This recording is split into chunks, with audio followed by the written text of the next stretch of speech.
What's up, everybody? Good morning and happy Friday, TGIF. Am I right? No doubt about it. Appreciate you making us a part of your starts on this morning. Dan Kasper Show's on the air. Radio Dials got a couple of those. 105.1 FM, 790 AM. Also available online, sportstalk1051.com.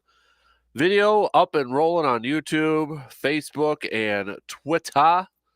But happy Friday, everybody. April 14th. Well, let's wrap up this week on a high note, huh? Let's have a little fun here this morning. What do we got on the game plan here? Well, it was a late one last night, but in case you're just maybe getting up and getting going and waking up, Brewers picked up the win in extra innings last night against the Padres, 4-3. Went 10 innings there, but Brew Crew getting it done game one against San Diego. So before the game, Brewers called up Colin Ray from AAA to get the start, and dude pitched well. Dude pitched very well. I think he exceeded expectations, not only from Brewers fans, but the Brewers themselves, going 5 2/3. One earned run on 2 hits, 6 strikeouts. Didn't get the decision, though. Devin Williams picked up the win and such, but nonetheless, Colin Ray getting it done for the Brew Crew last night. Rowdy Tellez helping out early, hitting that dinger. Mike Brasso hitting another home run there, too. So, Brewers picking up game one of this 4-game set. So, we'll recap that game, look ahead to the rest of the series as Eric Lauer gets set to face his former team too. He'll get the ball tonight. Then we get Freddie Peralta on Saturday, and Wayne Miley for the series finale on Sunday. So, looking at the rest, it looks like Darvish is going to go on Sunday for the Padres, and Waka going tonight for the Padres. So, plenty of baseball talk here this morning. We'll recap the win for the Brew Crew and look ahead to the final 3 games of the series before the Brewers take on the Seattle Mariners for a 3-game set starting on Monday. But it's going to be another late one tonight. First pitch slated to start at 8:40. The weekend, though, it's a little bit better. 3:05 on Saturday and 3:10 on Sunday. So, what else are we going to have on the docket? We'll know tonight who the Bucks play in the first round of their playoff series, which for the Bucks will start on Sunday. Reminder, Sunday at 4:30. And again, been told, just because of scheduling stuff, Brewers will be airing on these 2 radio dials, 105.1 FM and 790 AM.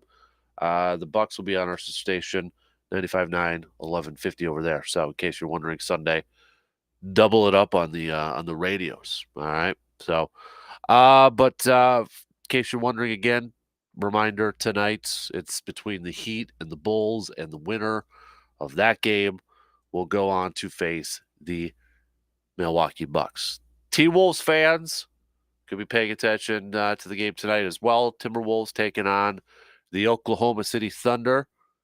Winner of that game goes on to face the Denver Nuggets. So, got a little bit of kind of some local-ish paying attention to for some NBA games tonight, right? So, Bucks practice yesterday. If you kind of want a little bit of an injury update, it sounds like Chris Middleton was a full go. Grayson Allen, Pat Connaughton, all full go. What I saw at Grayson Allen, Brooke Lopez kind of noted that that was the most intense practice since the post All-Star break. So, like Budenholzer, giving him a little bit of a run here right before they start their postseason run. So, but injury-wise, it sounds good. Thumbs up there. So, if you haven't again gotten your NBA playoff predictions in, send those babies on in. All right, text them to us, tweet them, Facebook them, snail mail them, email me, comment on the video stream, whatever the heck works out best for you. All right, I want to. Is it the Bucks to lose? You got somebody else winning the whole thing? If it's not the Bucks, who? Not Milwaukee, who? Who you got? All right, let me know. We'll talk a little football here as we are now officially under 2 weeks from the first round of the NFL draft. My favorite day of the draft, though, is Friday, which would be 2 weeks from today, day 2, rounds 2 and 3. That's my favorite day when it comes to the NFL draft. But nonetheless, we are officially under 2 weeks. And I know yesterday I asked you, if there was a position or like a player that that you are really kind of hoping that the Packers target with that first pick. And a lot of you with different responses. I mean, they were all over the board, which no big surprise. I mean, you can make the case for offensive line. You can make the case for an edge rusher, a receiver, tight end, safety, whatever the heck it may be.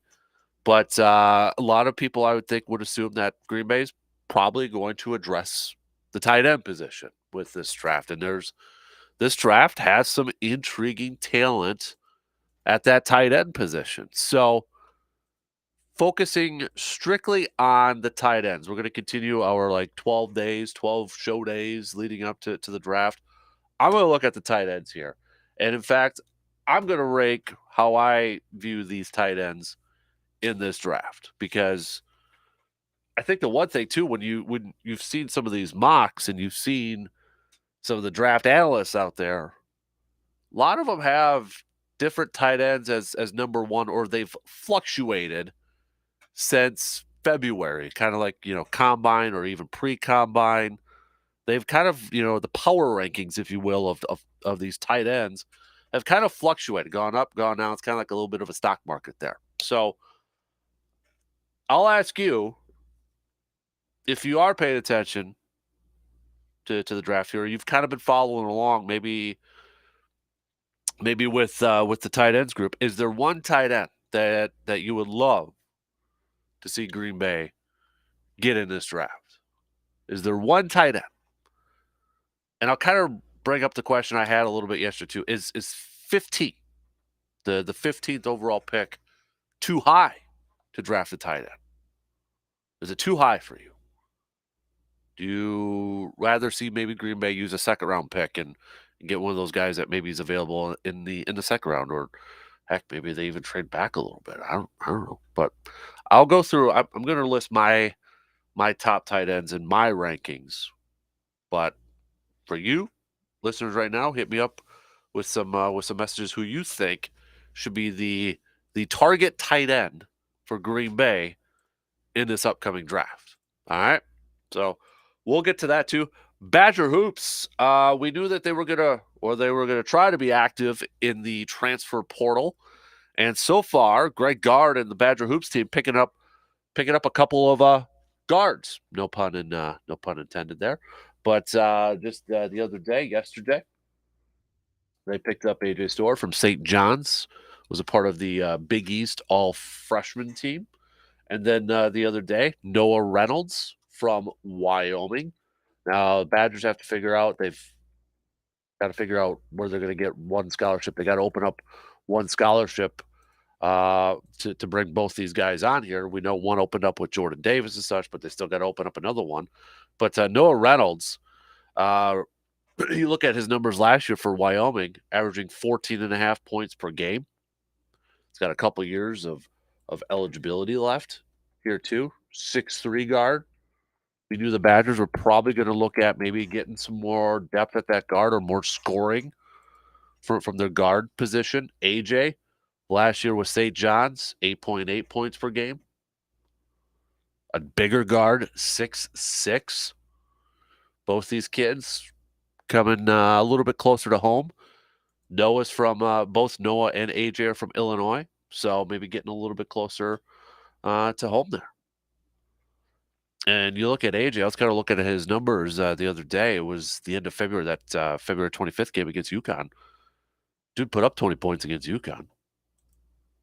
Noah in his last game, look at his averages, 14.5, but these guys have, at some point in their previous seasons put up over 20 points. So we knew the Badgers probably looking for some more scoring from their guards in the backcourt.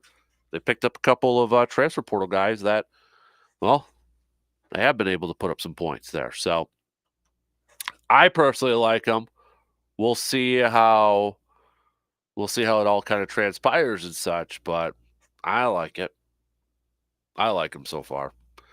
We'll hit that up here too. We've got Dr. Crow for a little inside the training room under an hour from now. So that'll be up just past 7. Brandon Berg, our good buddy Brandon, will be in right after that, all the way through the finish line until 9 o'clock here this morning. We'll catch up on some of the local stuff with him, as well as, now that we've had some nicer weather, we've had some games going on and such. So we'll catch up with Brandon and all the things that are going on around here locally. So we'll hit that up in the 7 o'clock hour and such. What else do we got? We got a cream of the crop. If you guys ever want to play along with us when we make our cream of the crops, hey, do so. All right, send those on over. Play a little cream of the crop with us. We'll do our Carpet City Flooring Center local spotlight, and then a little fired up. What's got you fired up for the weekend? Anything going on that's got you fired up, pumped up, excited? Maybe you're fired up that the playoffs for the Bucks are going to be starting. Maybe something else. Maybe some of the local sports, or maybe you're fired up for the Steel to finish up their regular season and get into some postseason play and such. But let us know. All right. So, hey, we got a lot of stuff to cover here this morning. So let's get at it, right? Pitter patter, let's get at her. I want to talk a little baseball to open up things here this morning, recapping the game from last night, looking ahead to the rest of the series against the Padres, and then transitioning into a little football talk. I think majority of Packers fans would probably agree that Green Bay's going to get a tight end in the draft. Now, what round? Like I mentioned, is 15th overall too high? Or do you make sure you grab one at 15, so in case there is that run, and then you're like, well, we missed out on the run. Maybe reach a little bit. But who's your top tight end target in this draft if you kind of follow along? I've got my rankings here. My personal ones here. But we'll see how they kind of match up. Obviously, Dalton Kincaid has been a player that has really, in the last month plus, I think Daniel Jeremiah was the first one from NFL Network, NFL.com, to fall in love with him. And obviously a very talented player. But how much does the fact that he's been dealing with a back injury worry you a little bit? Does it worry you a little bit? I know the doctor sent out, letters to every team, but knowing he has that history, does that worry you just a skosh? Or like, nah, not really? What do you got? Maybe the kid from Notre Dame? So we'll hit that up too at the back end of the first hour. But let's take that first break. And then coming up on the leadoff, it took X ratings, took an X rating last night. That was a late night. But the Brewers getting it done. Who's Colin Ray? We'll tell you a little bit about him after these quick words.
If you are a grill master, smoker, all that sort of stuff, you're going to want to make sure you're listening at about quarter two or so, coming up in our next break, because we're going to catch up with our good friends from Hy-Vee, Phil. Hy-Vee going to be stopping by because they've got something pretty awesome that's going to be available today that you might want to go over there, grab, and get ready for your grills and smokers. Just saying, a little bit of a tease there, but make sure you're going to be joining up or listening at that point in time. Love the texts that are already coming in about the tight ends. Keep them coming, baby. That's what's getting me fired up right now. I love it. Getting closer now. The draft is starting to kick in here a little bit for me. So, but keep those coming. Who's the tight end that you want to see the Packers maybe go out there and get in this upcoming draft? And is 15th overall too high to draft a tight end? Yay or nay? Just kind of known the history of how tight ends have kind of played out, in the draft and such. But let me know. All right, keep these babies coming. Hit me up on that two doctors bullpen line 715-830-1912 on that texting bullpen. All right, we'll get to that coming up here in a little bit. But first, I want to lead things off. Talk a little baseball. Yeah, they're too squeaky. But we're gonna lead things off here. Talk a little baseball. Brewers picking up the W late last night. Extra innings went to 10, but picking up the win in Game 1 of 4 in this series against the San Diego Padres. And before the game had started, the Brewers calling up another starter. We were kind of wondering, okay, is it going to be a bullpen start, or could they maybe call somebody up to get that start, kind of be the initial outgetter for the Brewers? And they bring up Colin Ray, and boy, did Colin Ray get the job done and probably exceeded expectations, not only for Brewers fans but for the Brewers themselves. As Craig Counsell said, couldn't ask for anything more. I thought he was wonderful. He gave us a real chance to win. This was Colin Ray's first start since 2020. This ain't no offense, man, but he's younger than me. But this isn't one of those youngsters that you're kind of watching down in Triple A. He's 32 years old. He's a 32-year-old who started his first major league game since 2020, and just the third time since 2016. And last night goes 5 2/3, 1 earned run, couple hits, 6 strikeouts, easily getting the job done. He's like, all right, man, you're getting called up. You're going to get a start for us, and you're going up against the Padres. Don't screw it up, kid. Yeah, not kidding. I'm just kind of kidding there, but gotta give him a tip of the cap.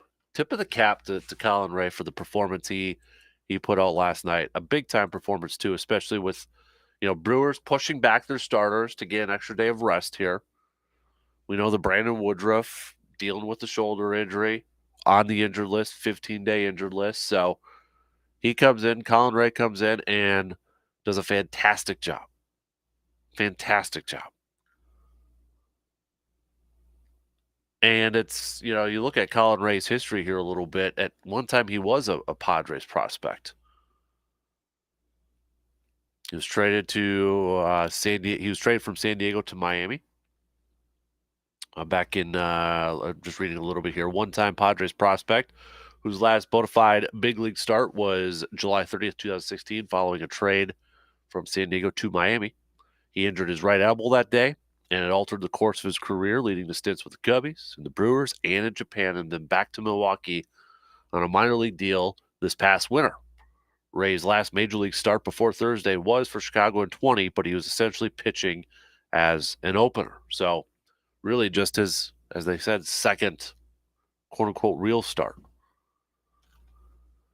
Saying after the game two, Counsell saying obviously with the Woodruff injury, it came right in the middle of this thing, which wasn't ideal, but an injury is never ideal. We're still committed to making sure we get guys extra rest. It's not going to be every time, but at times when the bulk of the guys benefit from it, we're going to do it. And thanks to Ray, it worked out. Ray saying, I feel like it's just a step in the right direction. I don't necessarily see the huge moments in my career. It's just keep moving forward and preparing and working every day I prepare myself for moments like this. As far as tonight, it feels good. I'm going to enjoy it. Tomorrow, back at it again. He got some help early in the game with Rowdy Tellez hitting an early home run to give the Brewers an early lead, thanks to Christian Yelich taking the walk, and then Tellez hitting them in. Mike Brasso also hitting up a home run. Brewers overall, 6 hits from this game, walking 5, striking out 5 times too. So now the Brewers get their regular starters back in kind of a typical fashion here after getting pushed back a day. We're going to have Eric Lauer getting the start for the Brew Crew tonight, followed up with Freddie Peralta and then Wade Miley. We know Eric Lauer is a former Padre going up against his former team, right? We knew that. We've known that for the last couple of years. Always kind of gets brought up here. But kind of looking at this pitching matchup for at least for tonight, because you got Waka on the other mound there. A little bit of experience between these two lineups and these starting pitchers. When you're looking at it from the Padres lineup going up against Lauer, the guy that has the most experience is Juan Soto, and he's had some success against him too. 13 at-bats, 2 home runs, 6 RBIs, 385 batting average.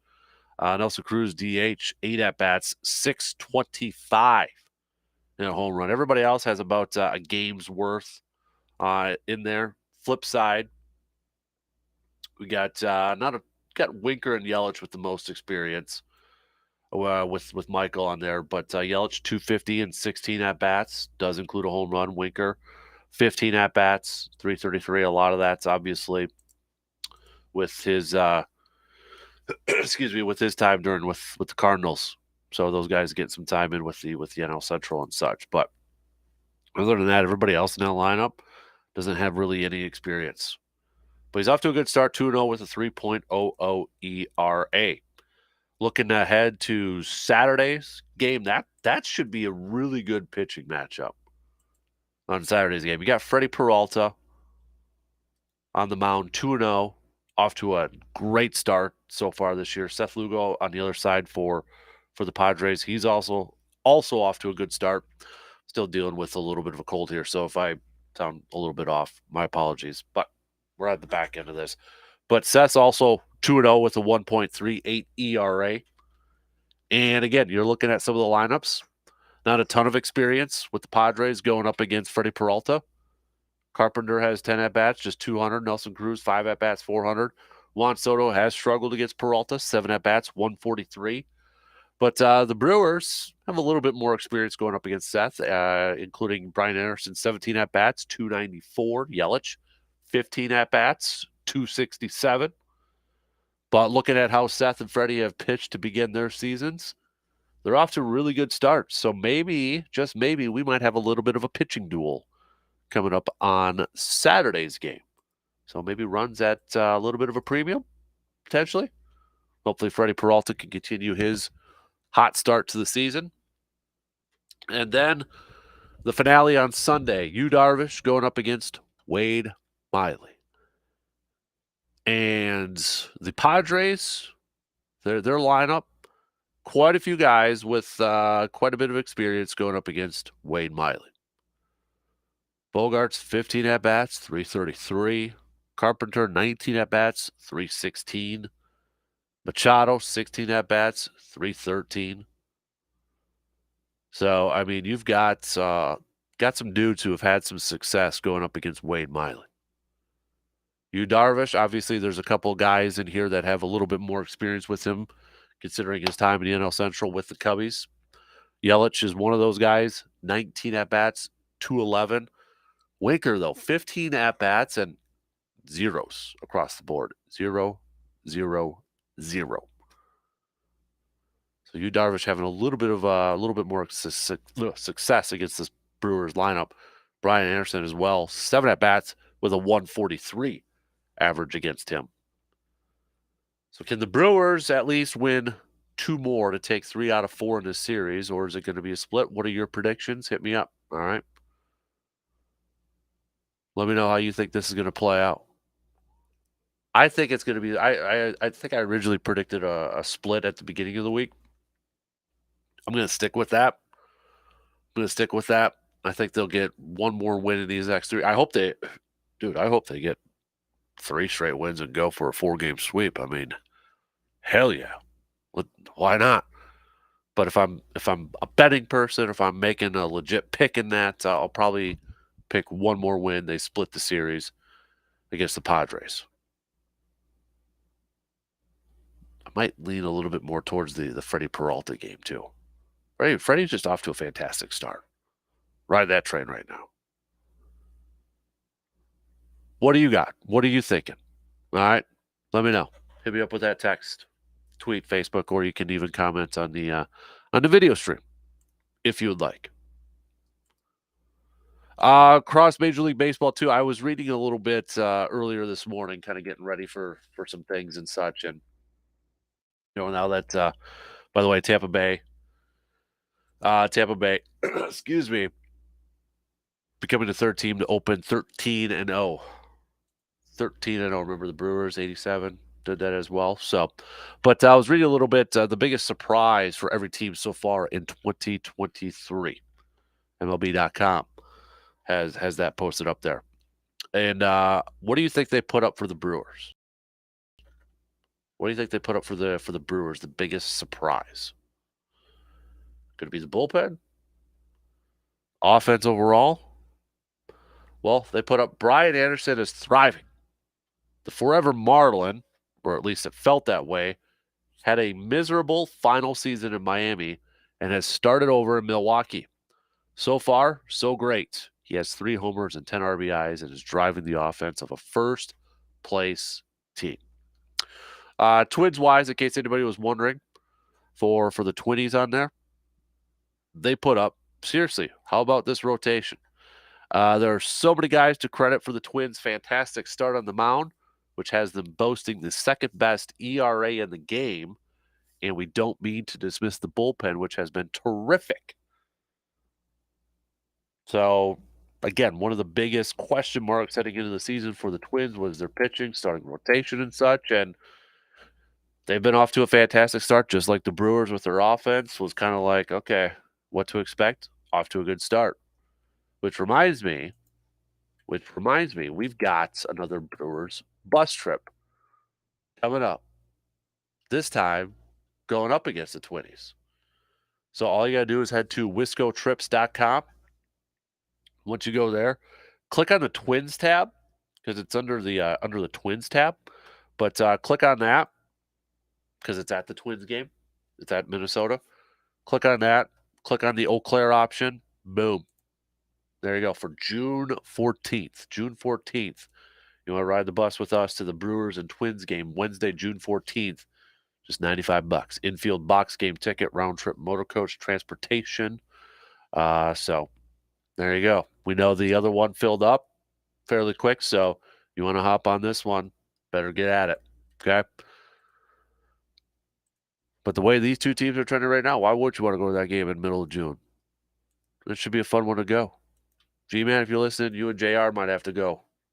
Do a little trash talking back and forth or something like that. Also, too, when I was reading into it, ESPN had their 2023 MLB predictions, our hottest hot takes. Hottest hot take 2 weeks in. And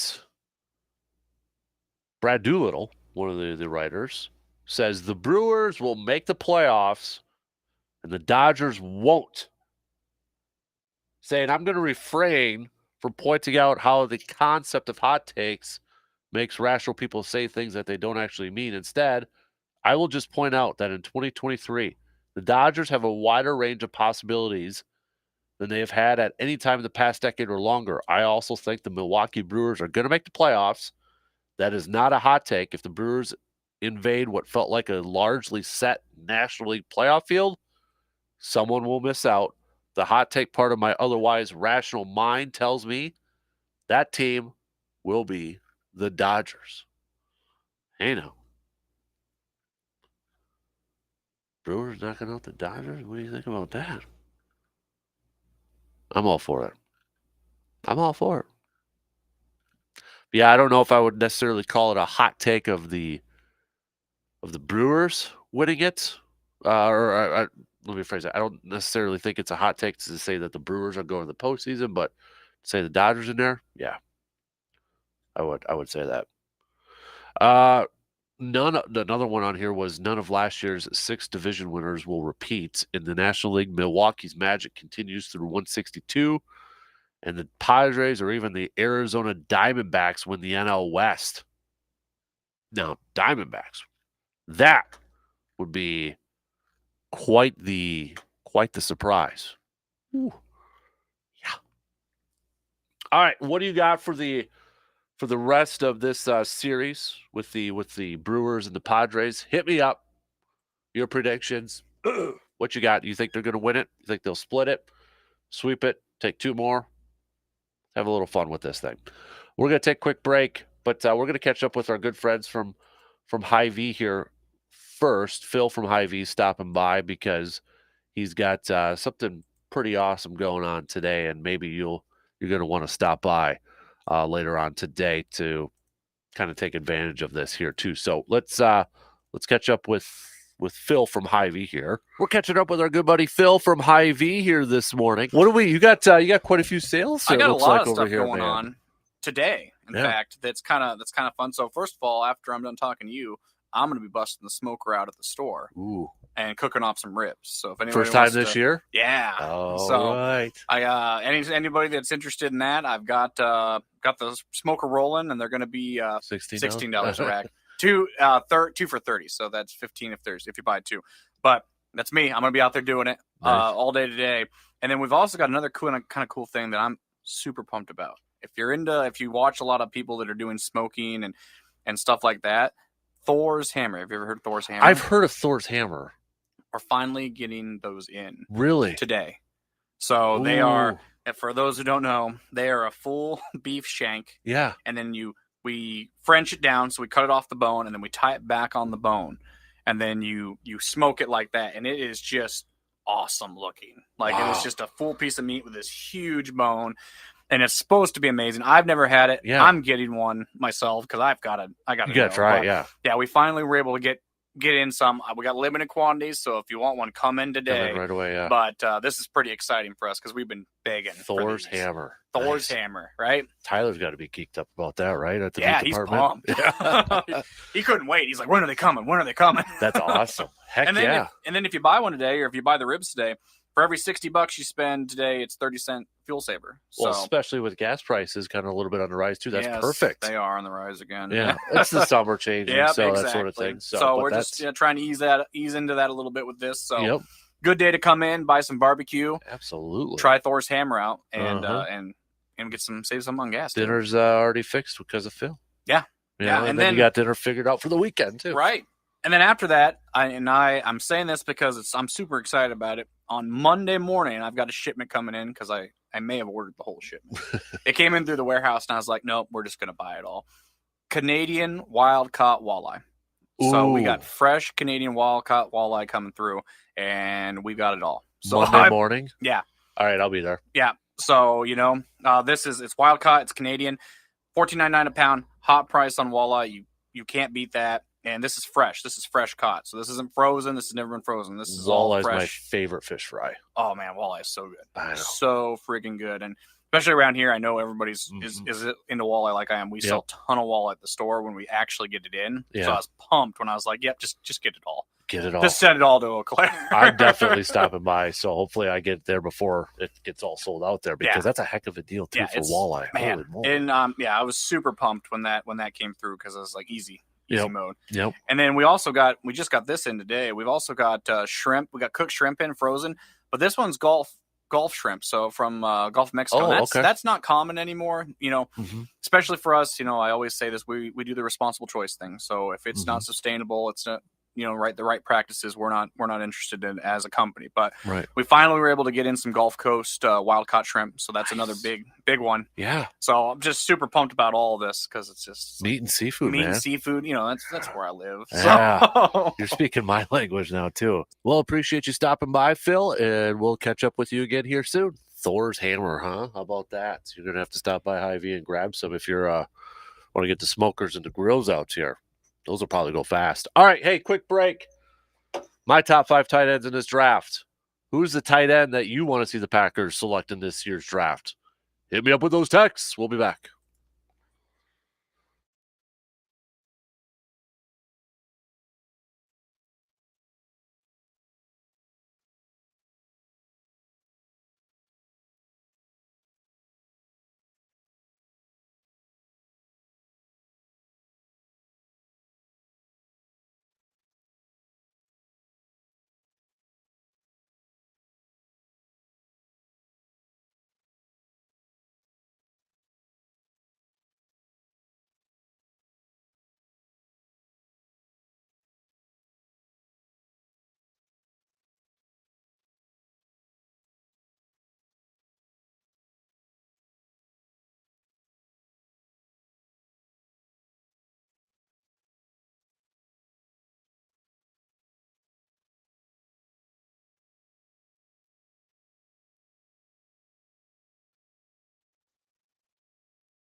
Here, let's get together for the first round of the draft. We're going to kind of keep it casual, that sort of thing. So, on the 27th, April 27th, first round, we're just going to hang out at Wahlburgers there at Hy-Vee, have some man cave lights on tap, and just hang out and watch the draft. All right, so put it on your calendars. Nothing, too stressful or anything like that. Just hang out, have some fun, and have some man cave lights and see what happens until the Packers pick is touched.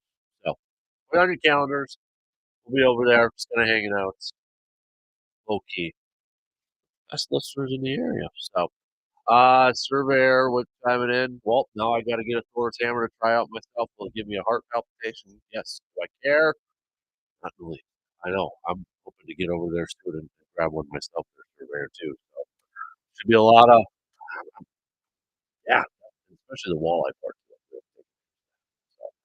All right. So a lot of you kind of chiming in here with the tight end stuff. Montclair, the tight end from Notre Dame. We got another texture here. The Georgia tight end, then the Utah tight end, and then the Notre Dame tight end. Uh, Don is saying do not draft injured players, especially a back injury. It's referring to Dalton Kincaid from Utah there. Living a dream. Jeff Moran, I would like to see the big tight end from Georgia. I can't remember his name. He's big, decent speed, looks like he can block and over the middle threat. Not sure at 15, but they have plenty of picks to get him late first, early second. If there's a run on that position. What else we got? G-Man says, yes, we'll get Kincaid. Points are points. When you're in the red zone, every team goes to the tight end to score a touchdown, and that's what the pack needs. Go Brewers. Bucks will win the title this year. Brewers will sweep the pot. Kind of like a little Bubba Franks, right? All he does is catch touchdowns. That's how he made Pro Bowls and such. All he did was catch touchdowns down in the red zone and such. So, okay. So here's my. I'll go top five. Now I think there's guys outside the top five that could be interesting picks, like mid round picks. I almost feel like, and I'm not doing my mock yet. I always do like a Packers 7 round mock and then a first round mock draft for every team. But I honestly feel like Green Bay can get through this draft or come away from this draft with at least two tight ends, where they'll draft at least two tight ends. And I think they can find some depth in the middle rounds here, like day 3, like 4 or 5. But I'll start at number 5 and kind of move my way up. So number 5, I'm going Luke Musgrave from Oregon State. Uh, you're looking at him. A lot of stuff I was reading about him. A lot of scouts view him as like the best athlete at the position in this class, like the best athlete at this position.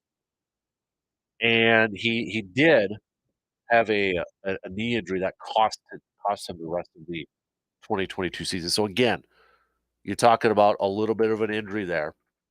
Does that factor in your evaluation of him?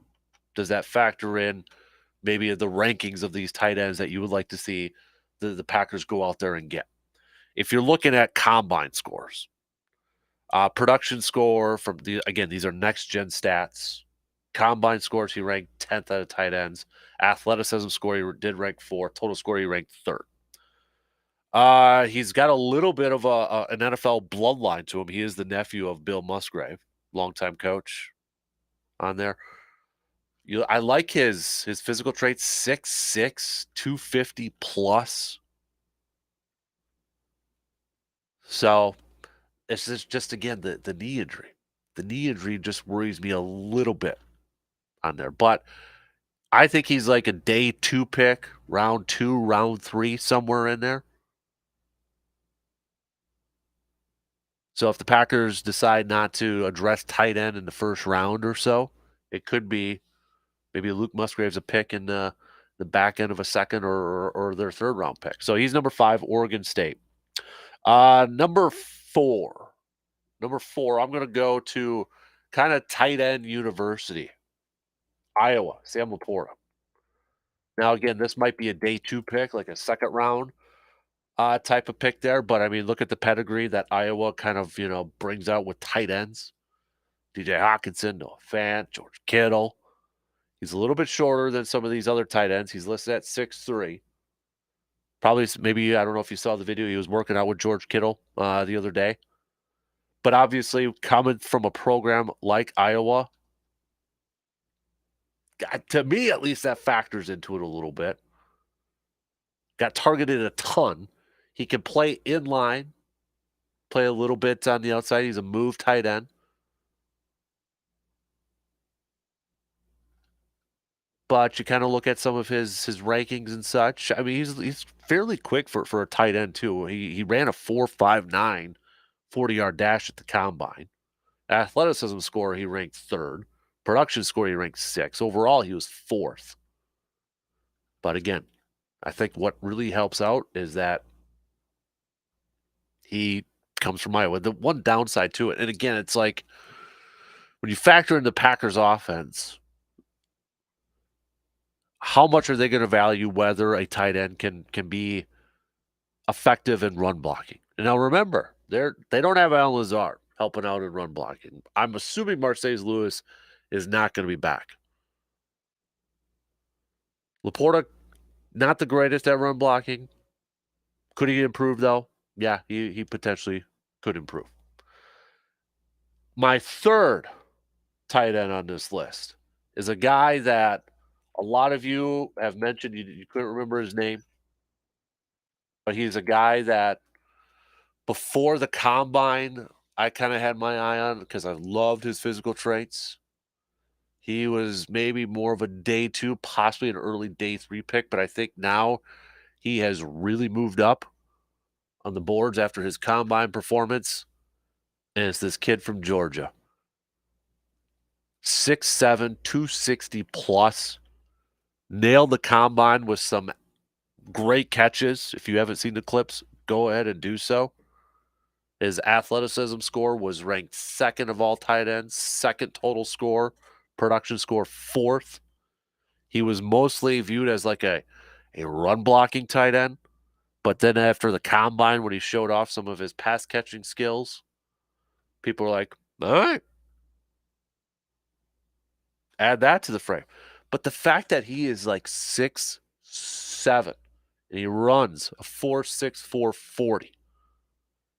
He just and he blocks. He can block. It's like having an extra offensive lineman out there that can run routes and create advantage. I mean, how do you cover a guy like 6'7"? You put a tight end on him? All right, he's gonna out physical you. You got to put a linebacker on him. He's gonna run by you, and he's just gonna jump over everybody. So the physical traits alone intrigue me the most, especially for 2 reasons. For red zone, creating the mismatches in the red zone. You have a younger quarterback that I feel like, I mean, he's been around for a couple years now, Jordan Love, but first-year starter.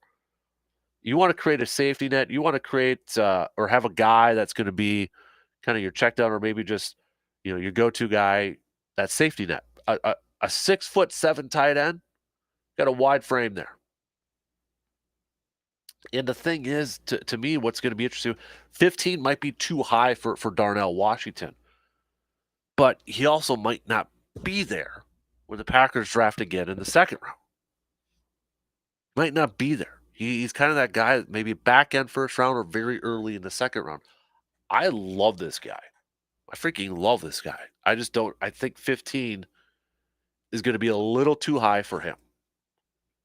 If the Packers maybe can kind of, move around and still get him, I'd be ecstatic. 15 though, I don't know. That's a little too high.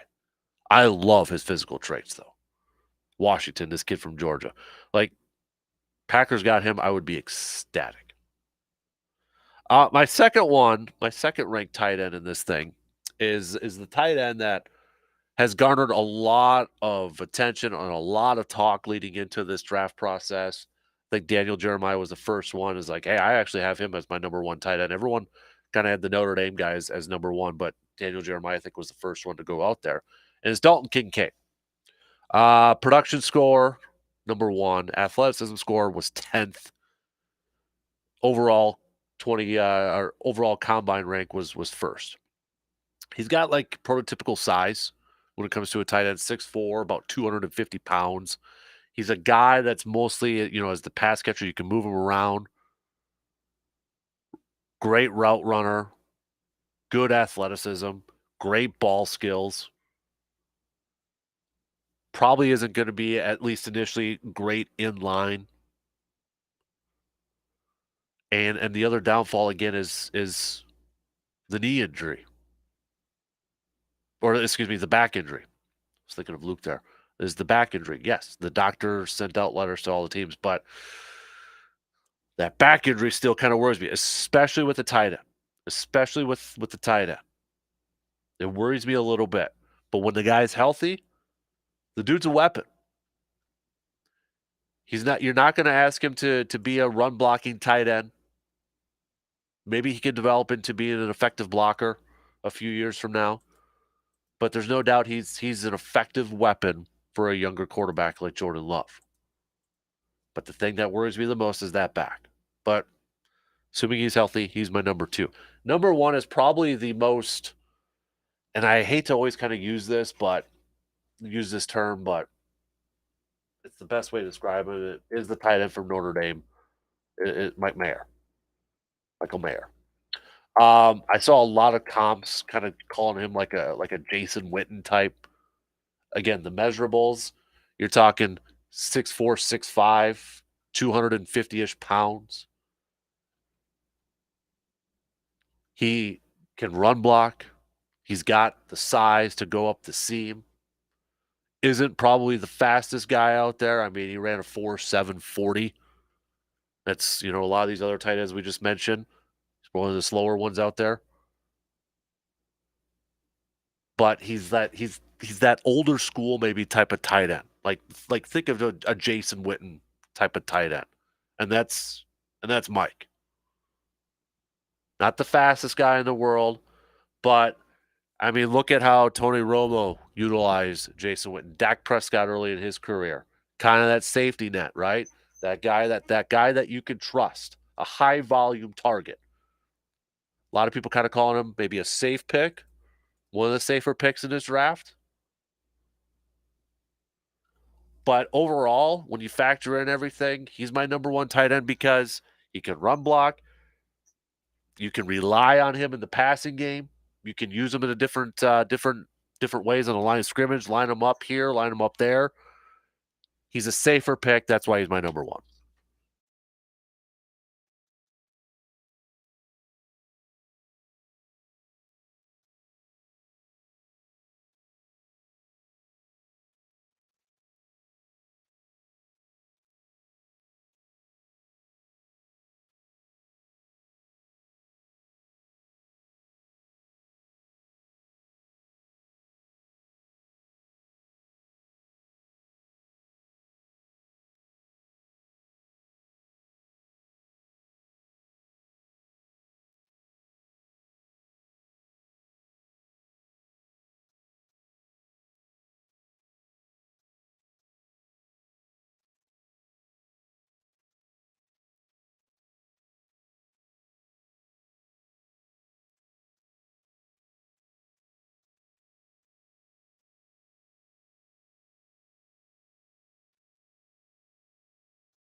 All right, second hour kicking off on this Friday morning. Big thanks to all of you making us a part of your start before we head off for the weekend.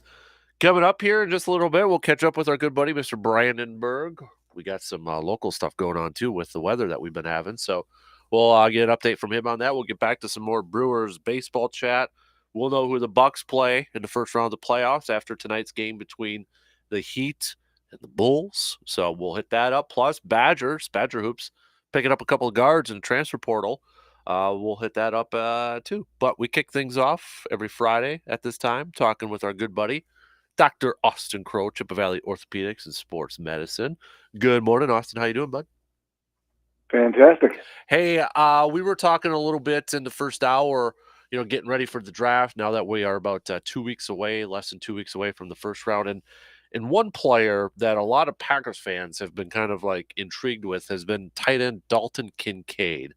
And he's from Utah. And a doctor had sent out a letter or an email to all the teams because he had suffered a back injury while playing in November. And part of the email said that MRIs have shown appropriating healing, and he has been asymptomatic with no pain and no limitation of function for at least 3 months. For me, though, Austin, like, I get worried when it comes to back injuries and tight ends. Is that just, because I always think about, okay, tight ends and a back injury, that doesn't seem like that's a good combination. Would that be something like if you were, let's say, hey, for your Vikings and you were in charge of, orthopedics and that over there, and maybe you were looking at a tight end, would a back injury for a tight end kind of make you a little bit nervous? Well, certainly, like we've talked about, I mean, different positions in the football field have different demands on their body, right? So tight ends are kind of a unique position because they overlap. They're part offensive lineman, part receiver.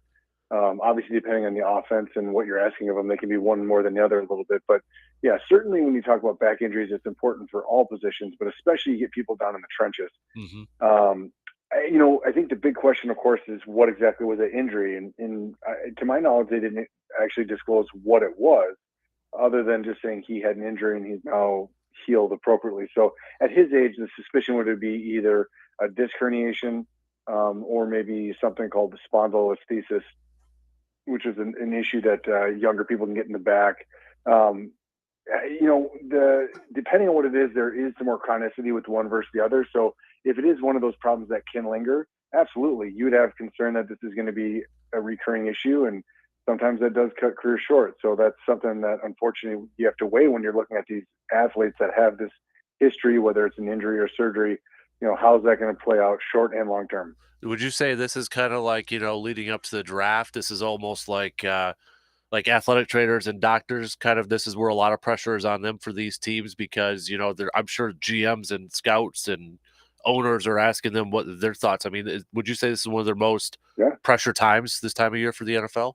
Yeah, absolutely. I mean, I think that is big time. Obviously, when in-season injuries to the star players that they want to get back, that's also always high stress as well. But yeah, absolutely. I mean, a bit of it is just trying to predict the future, though. I mean, there are injuries that we have, and I mean, it doesn't matter if you're playing high school football or NFL.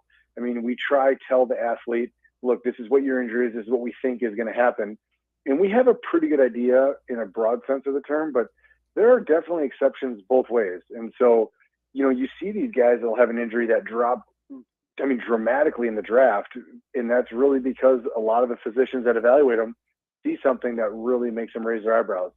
And then conversely, there's guys who people predict are going to drop, and then they, still come back. I mean, the last couple of years, there've been guys taking the first rounds that had fresh off knee surgery, and they still go in the first round. And that's because we have a really high level of confidence they're going to come back to and compete at that NFL star level. I think, was it Jameson Williams, the receiver from the Lions last year? Rookie first rounder? Yeah, exactly. Yeah, definitely. So going to be, I got a feeling we're probably going to hear more about, maybe late second, last minute injuries. Well, they found out this guy suffered an injury and that sort of thing. And I'll be curious too, like how much of it is smokescreen for a lot of these teams to maybe kind of, you hate to say it, but some teams I imagine probably put some of this out to kind of see if that guy will drop to them or something like that. No, yeah, there's a little, cloak and dagger stuff. Yeah, I mean, Yeah. the gamesmanship, really. Right. Yeah, definitely. Hey, Brandon Woodruff for the Brewers. The other day, the Brewers put him on the injured list, and they're calling it right shoulder inflammation. And I know we've talked about this before, but maybe kind of a refresher for anybody kind of wondering what the heck do they mean by right shoulder inflammation. Now, Woodruff and Counsell both thought it wasn't any long term, issues with that. But I think whenever we hear shoulder and pitcher, we immediately start to get really nervous about that. Yeah, rightfully so. Yeah. It doesn't mean it is serious, but you always, raise your eyebrows when you see that, either the shoulder or the elbow in a thrower. So most commonly inflammation is going to be in one of two areas, either the rotator cuff or the subacromial bursa, which sits right on the other side of the rotator cuff. And so that can be just from the repetitive throwing motion, irritation. If you get an actual structural damage, that's a whole different thing, right? So labral tears, rotator cuff tears, that's going to be a much different MRI finding and discussion. And those guys are going to the IR right away and unfortunately often require surgery. So in this circumstance, he probably had an MRI that demonstrated some inflammation, or maybe even just on physical exam. And they were just said, hey, let's give it a little bit of rest and let it calm down. And generally these will respond well, especially early in the year as pitchers are kind of getting the arms back into shape. They're very, very cautious with how they proceed when people have any irritation in the shoulder. Paul, you're in the NBA playoffs or after tonight's playing games here, but Paul George, a lot of questions whether he's going to be able to play in this postseason or when he's going to be able to play in the postseason. They're calling it a knee sprain that he suffered back on March 21st. The fact that they still don't know if he's able to go I know we have different grades for sprains, for like ankle sprains. Does that also factor in for knee sprains too? Yep, absolutely. Yeah, we use the same criteria. And so, if he's coming back at this point, it's going to be a lower end, so grade 1, maybe a grade 2. There's a bit of that just like ankle sprains, which is a real common injury. So a lot of listeners probably can relate to. You can actually play in those as much as you tolerate. Now, a lot of people also recognize that sometimes you just can't go. I mean, as much as you want to be out there, you walk on that ankle, it hurts, let alone running or jumping. So same concept. They'll test it, and sometimes that's why they'll come out and say game time decision. And people are like, well, how do you not know coming into a game? Well, the answer is you get out there, warm up, see how the leg feels, and if they're doing okay, they play. If not, then they're sitting. Mm-hmm. And I know it sounds like Chris Middleton is going to be able to. He practiced fully the other day. I know you and I talked about Chris Middleton last week at Hy-Vee, but would it surprise you if they kind of almost maybe have him on a minutes restriction, kind of like what they had earlier this season when they were bringing him back, because they were really slow in bringing him back, and like he was only playing 15, 20 minutes a game. Eventually he got over 30, but with that knee issue kind of lingering there, would it surprise you if they actually played him 30 minutes a game at this point? Yeah, I think you're going to get some, quote, load management, as the NBA has become quite popular for. I think at this point, especially if someone's coming back in this setting, yeah, I think you're going to see some restricted minutes, and they just want to see how the body responds. And if he does okay, they'll just ramp it up, and they just kind of work from there. Yeah, no doubt about it. So, hey, we got another shout out to you on the texting line here. I'm playing catch with my son 10 months after subscap surgery. Dr. Crow is amazing. So shout out to you, Austin, right there. So there we go. So what's a subscap surgery? Is that scapula? So yeah, it's one of the rotator cuffs. Okay. Oh, so there's 4 tendons that make up the rotator cuff. We when we talk about it as if it's one, but it's actually 4 separate tendons. And so that's the one that sits in the front of the shoulder. Okay. Is there one that's more serious than the other, kind of like a knee or with the PCL, ACL? Yeah, yes and no. If they're fully torn, they're all important. So you'll have significant deficits. The deficits are very different depending where the tear is. The most commonly injured one is the top one, called the supraspinatus. And then probably next is going to be subscap, which is what this caller was talking about. What we see in athletes is more so infraspinatus. That's with overhead throwing athletes. They'll get that internal impingement, which we talked about in the past. That's where when the arm comes all the way back in that late cocking phase, the infraspinatus will actually rub against that superior labrum, and that's where they develop either infraspinatus tears or the quote slap tears, which is a superior labral tear. So it's a pretty devastating injury for pitchers. So that's when you don't like to see it. Yeah, definitely. So, all right, Dr. Crow, appreciate the time as always, buddy. I'm sure next week we'll have more draft talk leading up to the draft and more injuries kind of popping up here or there too. So appreciate the time as always, bud, and we'll catch up with you again soon. Absolutely. Enjoy the weather. You too. There you go. There's Dr. Crow inside the trading room this morning. Tell you what, let's take a quick break and we'll get to Brandon Berg.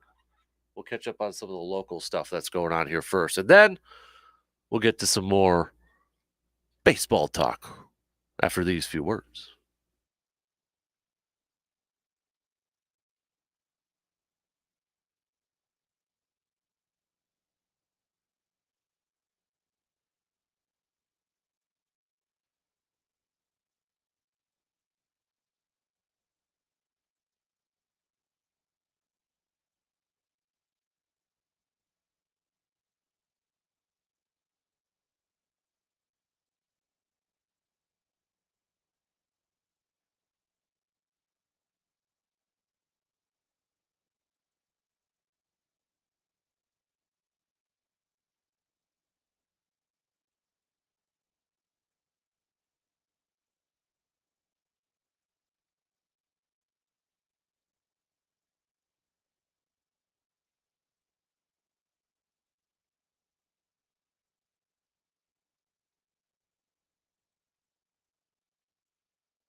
Best of luck to all the youth turkey hunters that'll be heading out to the woods this weekend. Be safe, and don't forget, if you do have any luck, to send those photos on over to us so we can put them up on the Tilda Gun trophy board. All right. So, and rest of you, we got, I'll be out. I'll be trying to get my turkey here soon. But if you need to upgrade that turkey shotgun of yours, or maybe you're still looking for that new deer rifle, head on over to our good friends from Tilda Gun. Locally owned and family operated. You can also check out their website, tildengun.com, to see their entire selection. Best prices, biggest selection in the area. What up, B? How you doing, man? Hello. Got some good weather, so we've gotten some games in on the local side of things, right? I mean, you looked like you were pretty busy last night. Oh yeah, catching a couple. Was it a couple of events you were at last night? So, where do you want to start out? Baseball kind of got underway, right? So we got some games pretty much everything's except maybe golf. Is pretty much underway at this point, and golf will be here pretty quick. So. Yeah, with the courses opening up this week. So but let's catch up on how does the BRC going to look like for baseball? You think this year? Is it the same teams or I don't know? Fun as always. I mean, I know Chippewa and Hudson split 2 games this week. But yeah, I think you're going to see a lot of the the teams that are usually there.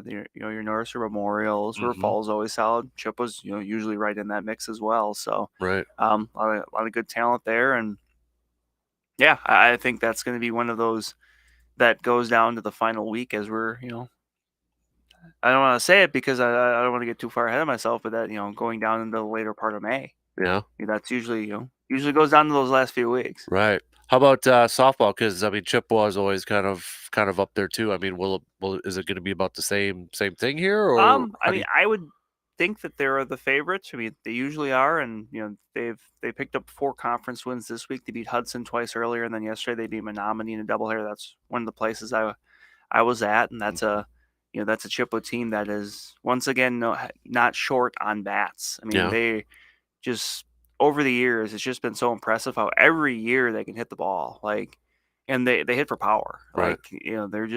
They have such a good program, and that starts at the youth level. And by the time these kids are getting out of high school, they're able to contribute because you've got freshmen that are contributing on this team even this year. A team that's pretty veteran. Yeah. So I would think it would start there. But you've got teams like New Richmond and Eau Claire North that have good pitching, and that's always such a big part of softball. If you got a pitcher that can keep you in every game, you've always got a chance. Right.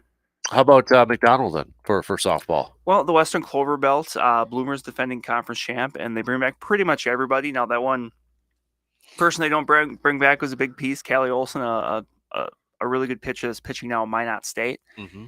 But otherwise, they bring back a lot of bats, and for them, it's kind of figuring out their pitching, and they've got some pitchers they like. It's just kind of a matter of figuring out who does what and where. So, but they opened conference season last night with a big win over Cadott.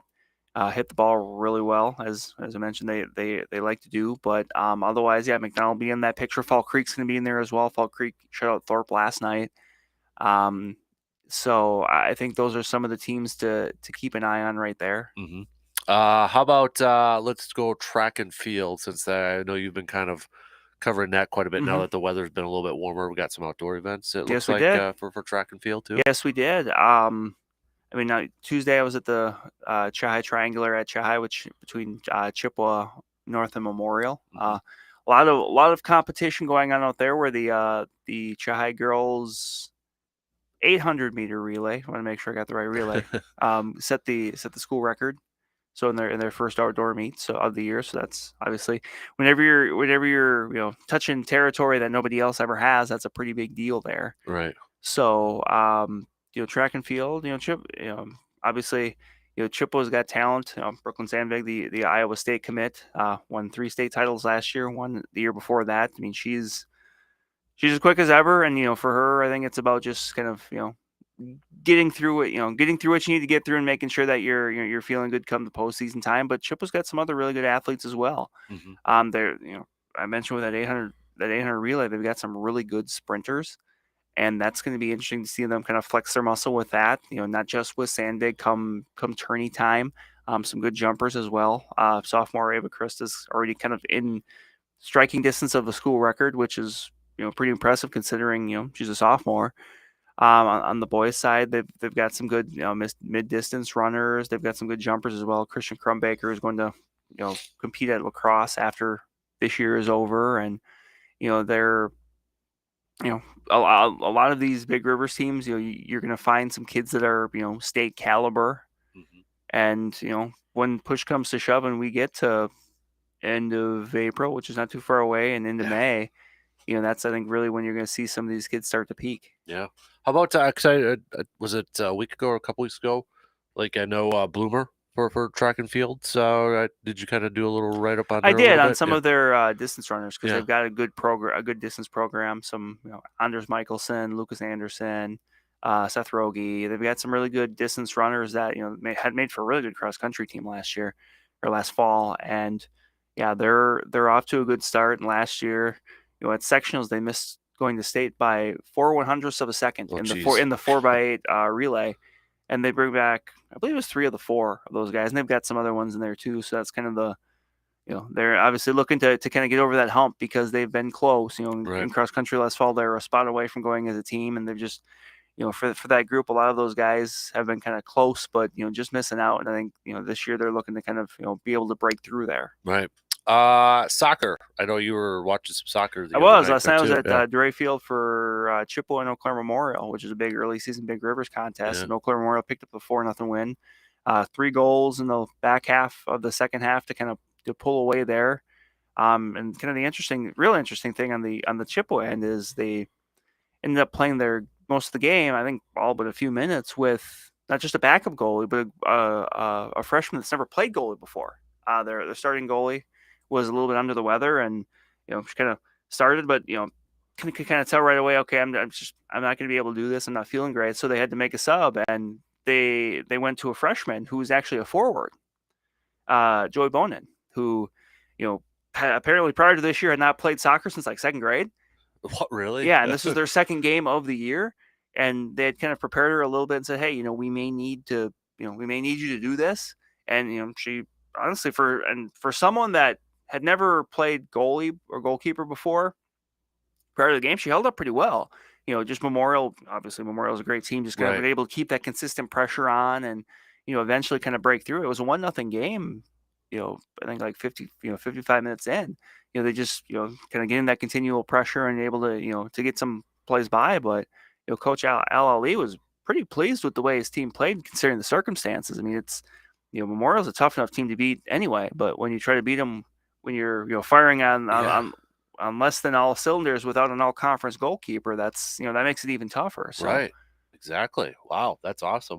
I know you kind of mentioned, golf, maybe not yet, but we know this area is full of incredibly talented golfers. I think we talk about it almost every month, but is there anything that you're kind of keeping your eye on in sense of some of the teams or maybe individual golfers? When you mention those good golfers, obviously not high school golf related, but you and I may not be 2 of those. So, hey, but the Big Rivers, once again, loaded Eau Claire Memorial, defending D1 state champs. They're ranked number 1 in the state coming into the year, so they're going to be, they're going to be kind of at the top of the mountain right now, kind of playing king of the mountain to keep people from knocking them off. But in the Big Rivers, Hudson's good, River Falls good, New Richmond's good. Like they're everybody's good. That's the easiest way to say it. But otherwise, in the Clover Belt, McDowell Regis brings back 4 of their 5 starters from a team that won the conference, won the regional, just missed out.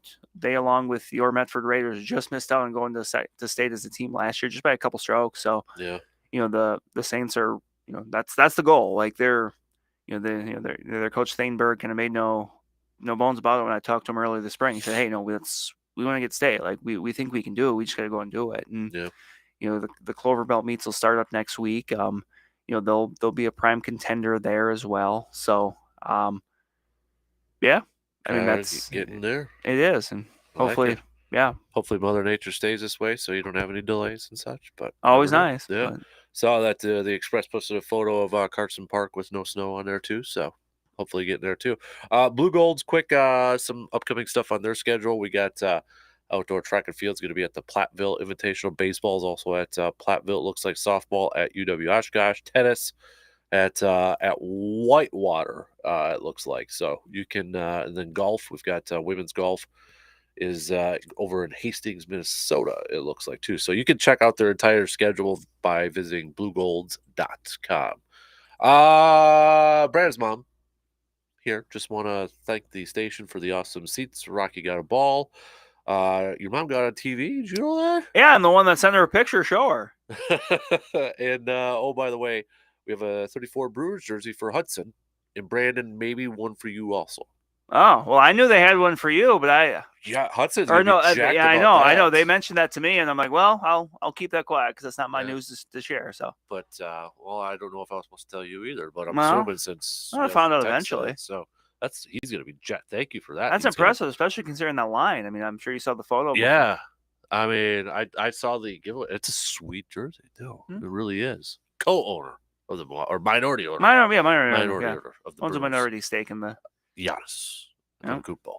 Antetokounmpo. Well, let's talk about the Brewers and Brandon here a little bit. Colin Ray, not the singer, the pitcher, Colin Ray. His technically third start, but really second full on because he was kind of like an initial outgetter his last start with the Cubbies in 2020. But I mean, so he gets in, gets the call up, gets the start. Fair to say he exceeded expectations last night, the way he performed. Yeah, on the I mound. think when you're digging into your minor league starters, all you're looking for is for them to get through the game, their start, and give you a chance to win. Mm-hmm.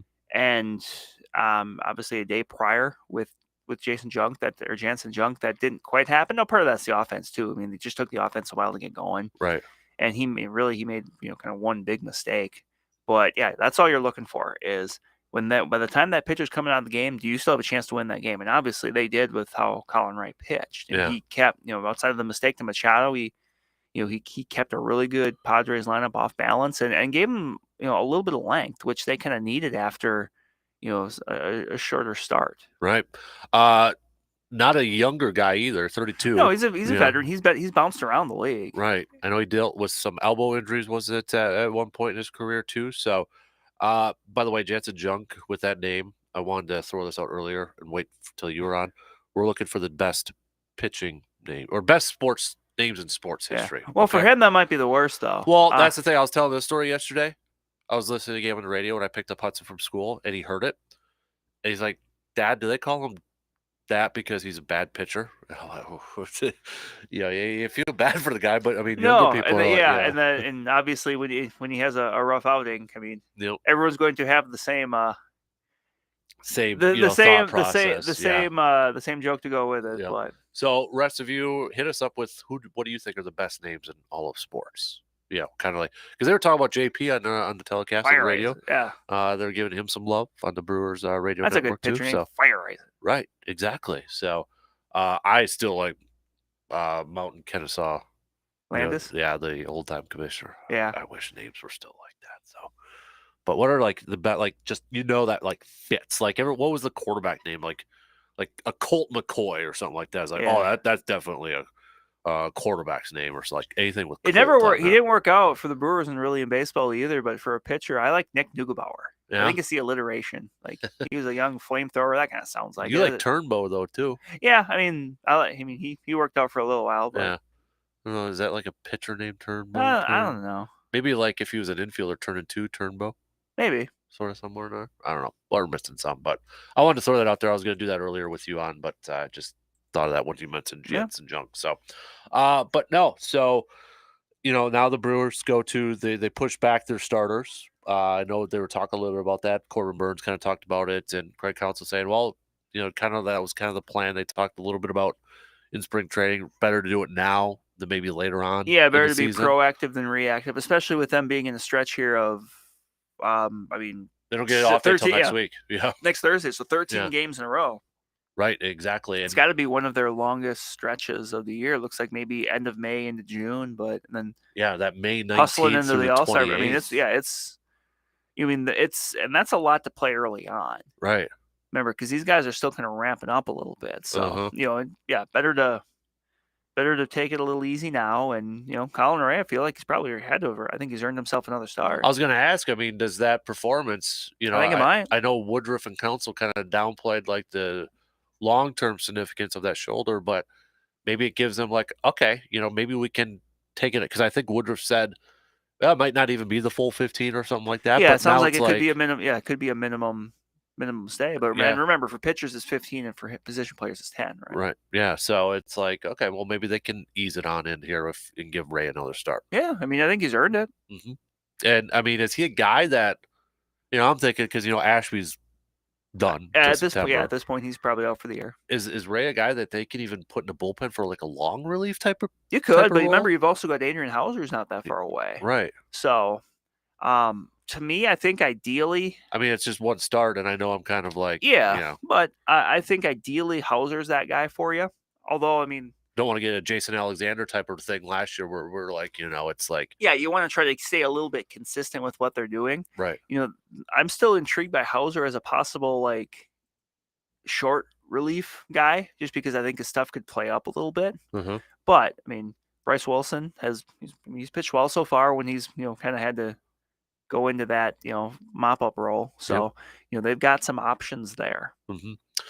So we are a couple weeks into 2 weeks now officially into the season. Time flies. 2 weeks ago we were all perturbed about the Brewers' lack of offense, and then last Friday we were putting at Hy-Vee and feeling great, and so to this week we're still feeling pretty good. I mean, we're not the Rays or anything right now. But who can? I mean, obviously outside of like the 87 Brewers and whoever that other team was. But, for the Rays, that's a team that I think teams like the Brewers want to emulate. And I know Matt Arnold came from the Rays organization. I think that's when he first got hired. People were like, oh, that's, kind of got that experience there. But that's a team I think a lot of smaller market teams or budget teams want to emulate. I think a lot of teams just in general should. I mean, to me, the Tampa Bay Rays are the smartest team in baseball. Now, do they do the Moneyball thing? Are they a little bit of a not full on Billy Bean? I would say no. I don't think they would, because I wouldn't say they are. I mean, I just think that they're really smart in the front office. They're really savvy when it comes to their finances, because they have to be, and they're just development.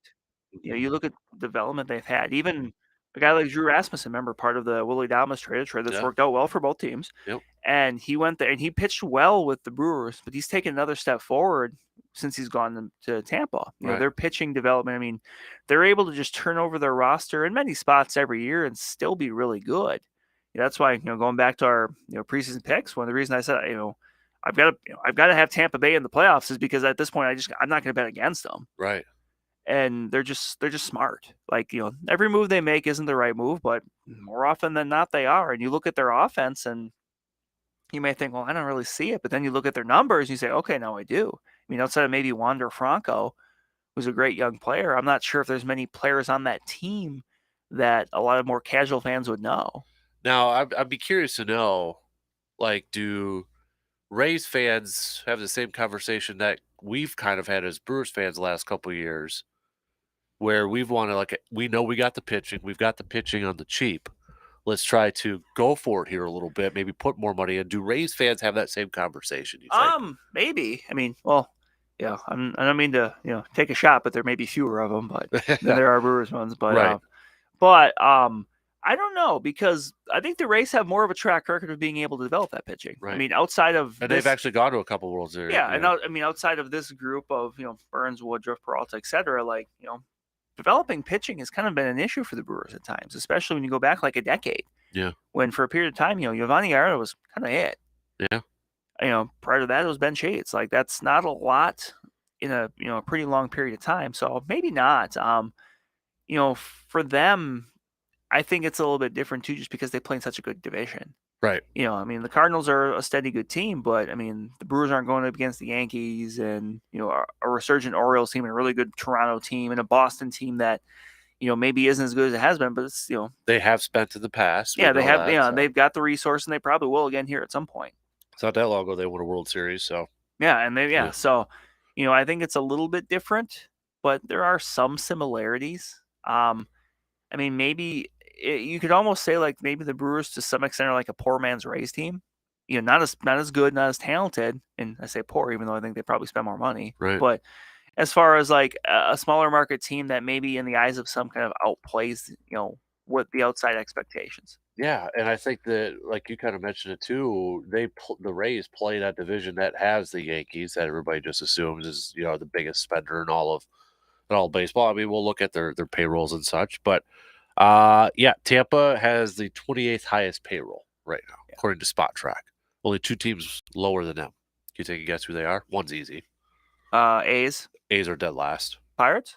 Orioles. Orioles. 20. Okay, I was gonna say Reds Yeah. otherwise, but and that's Yeah. And I know the Orioles one, that was a bit of a point of contention with some of their fans because I mean the way they came on strong at the end of last year with that young talent, they're thinking, hey, they can go, maybe they can go and make a move for a big pitcher or a big bat for that lineup, and they really didn't. Yep. And that was kind of, I think, a little bit frustrating to those fans because they feel like, hey, we're at the start of our window. Why aren't we, taking advantage of this, especially while the Adley Rushmans and et cetera are still cheap. Right. So there was some frustration there with that. Yeah. So it's, and then right above them is the Pirates for the Reds, or excuse me, the Rays. Then it's the Reds. Okay. Then it's the Cleveland Guardians. And Cleveland is a good. I mean, they won their division last year. And even like from the Pirates to the Reds, so the Reds are 26 and the Pirates are 27. It's actually a big jump, 13 million. Oh wow, yeah. So Reds have 87.6. Pittsburgh is 74.7. That also factors in Ken Griffey Jr. still getting paid by the Reds, I think, second highest. Yeah, he's one of the highest players. Yeah, he's one of the highest paid players on the Reds currently. Yeah, I'm assuming Joey Votto's got to be number one. He's gonna be, yeah. And remember, that's going to be one of those things that the Brewers are going to deal with here coming up. Yeah. I think they're already paying deferment to Ryan Braun, but like when Christian Yelich's time is done, that'll be the same thing where he's getting like I think it's like 2.3 million or something for a while. Yeah. So so I'm looking forward to 15 years from now when that's the thing for the Brewers. Christian Yelich is the ex highest paid player on the Brewers. Right. Yep. Yeah, just looking at so Joey Votto counts as 28.53% of the payroll right now.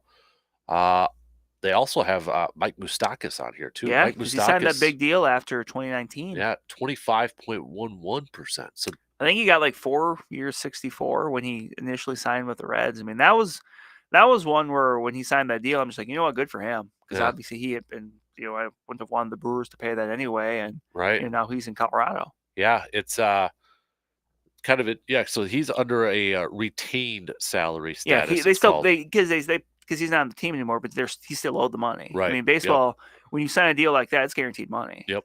And then the deferred salaries, Ken Griffey Jr. is listed out here, just about 3.6 million. So, all right, we got to take a quick break, but I want to get your thoughts on these tight ends coming up in the draft. Who do you think is the top tight end in this draft? We've got a bunch of different picks out here. If you're a Packers fan, who do you want the Packers to draft at tight end? If you could tell Goody, who would that guy be? Hit us up with a text on that Shoe Doctors bullpen line, 715-830-1912. We'll finish up the second hour, talk a little hoops, and we'll get to some more draft talk coming up in just a little bit.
If you're looking for a little more of a pick-me-up, a little bit of an energy boost, head to our friends Cabin Coffee here in Altoona at the River Prairie in Altoona. Get yourself a white coffee over there, or get the flavor of the month, the Brambleberry. I could really go for a Brambleberry white coffee right now.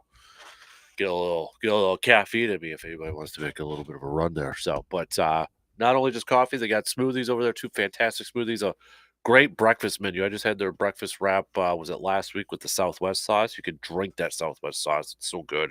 Or lunch, get their Cabin Club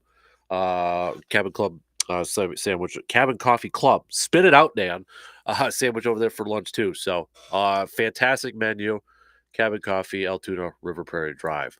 I got a few more of you chiming in with the tight ends. We'll get to that coming up just past the 8:00 hour. But to kind of recap, a few of you are saying no to Dalton Kincaid because you are worried about the back issue with him.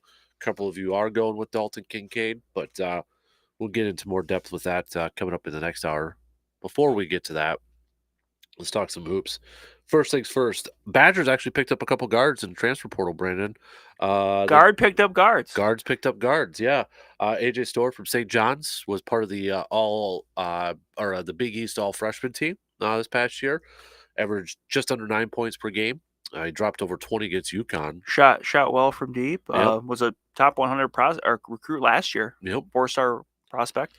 So he's not sticking around with Rick Pitino coming in town. Moving closer to home. Both their pickups are from Illinois, so they're close to home. Noah Reynolds, the other one from Wyoming. He averaged 14.5 per game for Wyoming. And I believe Noah's the bigger one, like 6'6". I think they're both. 166, 163. Adding some much needed size to that front court. Where they were between between Hepburn, Klesmet, and Asijan. They're all 6'3" or shorter. They need, I think, a little size and some skill to go with it. It's not a bad thing. And scoring ability there too. So Badgers do have to open up a scholarship yet for one of these. They did open up one when Jordan Davis entered the transfer portal. So I don't know who Greg Gard's going to have to talk to kind of convince them or something. That's got to be an awkward situation, it does. Right? Like, as a coach, it's like, hey, But I don't know, because I think it was Isaac Lindsey that was added on scholarship this year, but I'm not sure. I don't know if that's just a year-to-year thing. Okay. Like, maybe if you go into that, like, when you let them know, hey, it's for this year kind of a thing.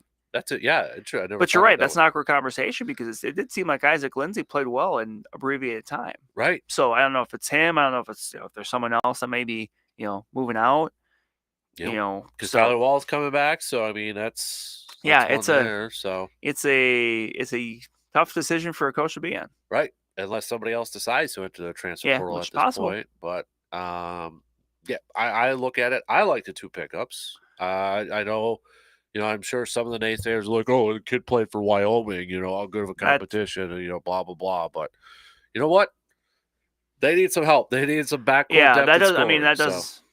That doesn't, where they came from, and like you said, from Wyoming, that doesn't bother me. No. Like, if you're a good player, especially in college basketball, like, good players can be good players anywhere in the D1 level. Yep. Doesn't have to be just in a Power 5. And I do love the fact that AJ played in the Big East. He's got some, Big East took a nice step this past year. Yes. And when you drop 20-some points against UConn, that's an eye-opener. Like, all right. I like it. Yeah. So, getting the depth. I wonder now, do they – again, it's so hard because of scholarships, but you look at, like, the front court, Stephen Krall, and that, it's like, okay, Tyler Wall is going to be a part of that, but is that enough size? Yeah, that's the other thing too, is like some good size coming off the bench. I feel like that is a place that they were a little bit lacking this past year, unless they're thinking maybe like, Gus Yalden or something is really going to make, or they're expecting somebody else to take a big step with another year. Yeah. Maybe they just go a little bit, a lot of colleges go 4 guards. Bob Huggins always kind of seemed like he did that with West Virginia, right? It was always like a 4-guard lineup or something like that. So, which they could, but it'd be a little bit counterproductive for them, because usually when you go with a smaller lineup, you're going with a quicker, you're going up tempo, and obviously that is not necessarily Wisconsin's game. So, right. And we know Big Ten's a little physical too. A little bit there. So interesting, but no, I like it on paper. I like it for the Badgers. So, sticking with hoops, but tonight we'll find out who the Bucks play. I'll just ask you this, Brandon. Is there any one of these between whether it's the Bulls or the Heat? Is there any one that gives you a little concern? I mean, I think you're going to pick the Bucks anyways to get out of the first round. Yeah, but do you think one gives you a little bit tougher? The Heat, I would say a little more so because I don't know. It just seems like they should be better based on the talent they have, but they've been injured. They just haven't quite been clicking, and I think you're always worried about that. I mean, this is a team that a couple of years ago was NBA Finals. Yeah, but obviously a lot's changed since then. So maybe there. The Bulls, I mean, a little banged up, but I mean, the Bucks have seen plenty of the Bulls over the years, right? And sounds like some good news on the injury front for the Bucks. Yep. Middleton was a full participant. Grayson and Pat. So yeah, you're hoping that. I mean, this week off has been a big help for them. Yeah, I know. Was it Brooke Lopez and I think it was Grayson mentioned after practice yesterday.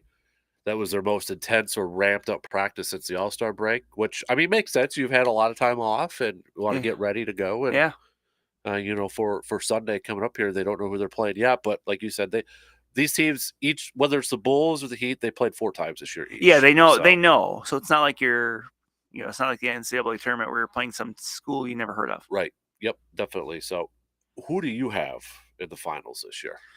I am going to pick the Bucks. In the finals? I think, I think getting the 1 seed is going to be helpful because obviously, assuming we get that Boston Philly matchup in the second round, I think that could be, that could go 7, and that could be a battle. Yep. Out of the West, I don't, even though they're a little bit of a lower seed, I don't think it's a big stretch. But I'll take the Suns. See, I had Bucks Suns in the finals too, a rematch from a couple years ago.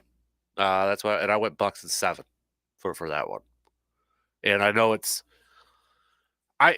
health is going to be the main thing, I think, for the Suns. Yes. I'm not too worried about chemistry at this point. KD and Booker and Paul is Paul right now, DeAndre Ayton and such. Yeah, there's something to say for chemistry, but there's also something to say for talent. And the Suns have a ton of it. I think you look at the West, you can make the kid. I'll say this. I think if it's Bucks, Celtics, or 76ers in the finals, one of those 3 teams win it all. West, a little more wide open. Yeah, Paul George is a big what if he, Clippers were a team that a ton of people picked preseason. You got Sacramento as the biggest surprise in the NBA. How good is Memphis going to be?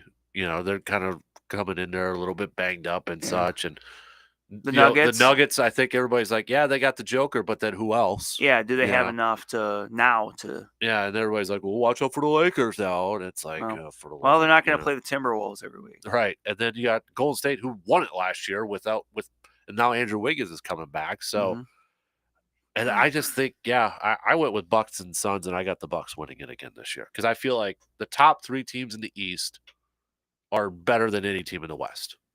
That's my. If it's anybody else from the East that goes in, then obviously depending on the West, but I'd probably favor the West at that point. So, are you having the Bucks win it all? I think so. Yeah, I think it'd be a great matchup again. Yeah, KD going up against Giannis and such, and Drew Holiday versus Booker.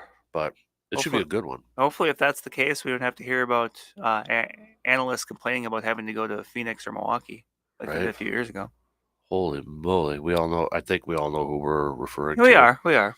I know who you're referring to. So, yeah, because that's what it's all about, right? Same people probably complained with the Super Bowl in Minnesota. Right. Jeez Louise. I have to wear a coat? Right. What? Man. No, I think...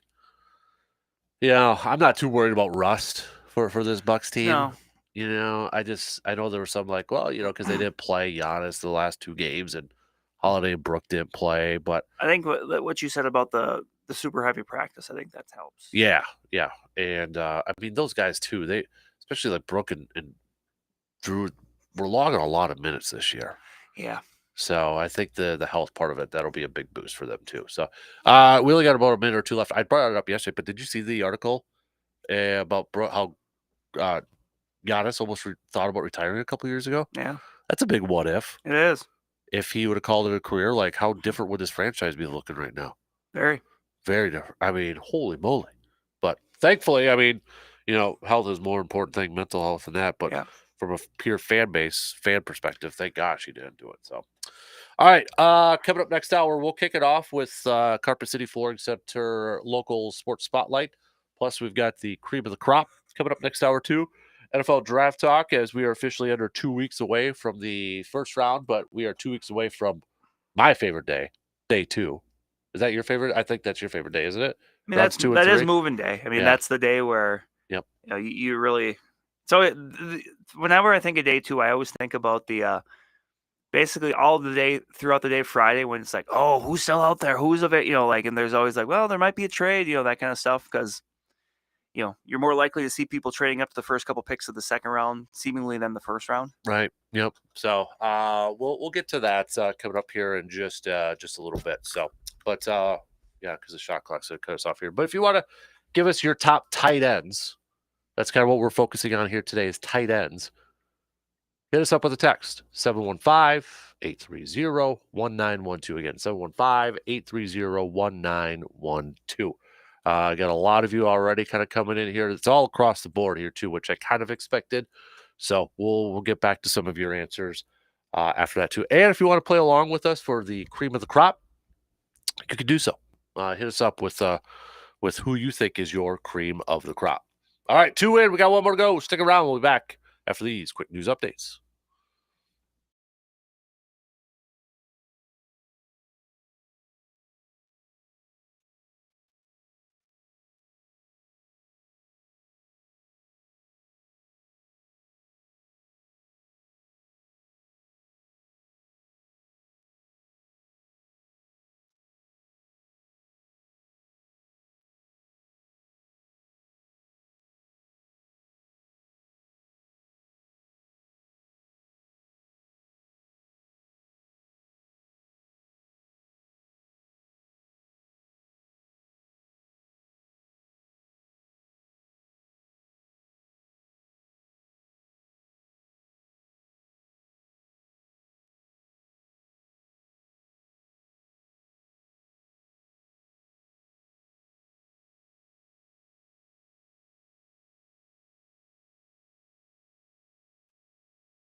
All right, final hour kicking off on this Friday morning. What's up, everybody? How you all doing? Coming up, we're going to get to some draft talk here with Mr. Brandon Berg. We'll get to a little bit more baseball talk as well as Game 2 for the Brewers against the Padres tonight. Eric Lauer on the mound. Freddie Peralta tomorrow. Wade Miley on Sunday. So we will hit that up. You ready to do a little Carpet City Flooring Center local sports spotlight? Who do we got for this week? Well, for this week, we're going back to Tuesday night. We're going to cadet sophomore Warren Bovey. Pitcher for the baseball team. Pitched a 7-inning no-hitter and Cadets 4-0 win at Owen Withee. 20 strikeouts. Wow. In a 7-inning game, there's 21 outs. Yeah. He had 2 walks in there. And I think there might have been like a drop third strike where someone reached on. Yeah.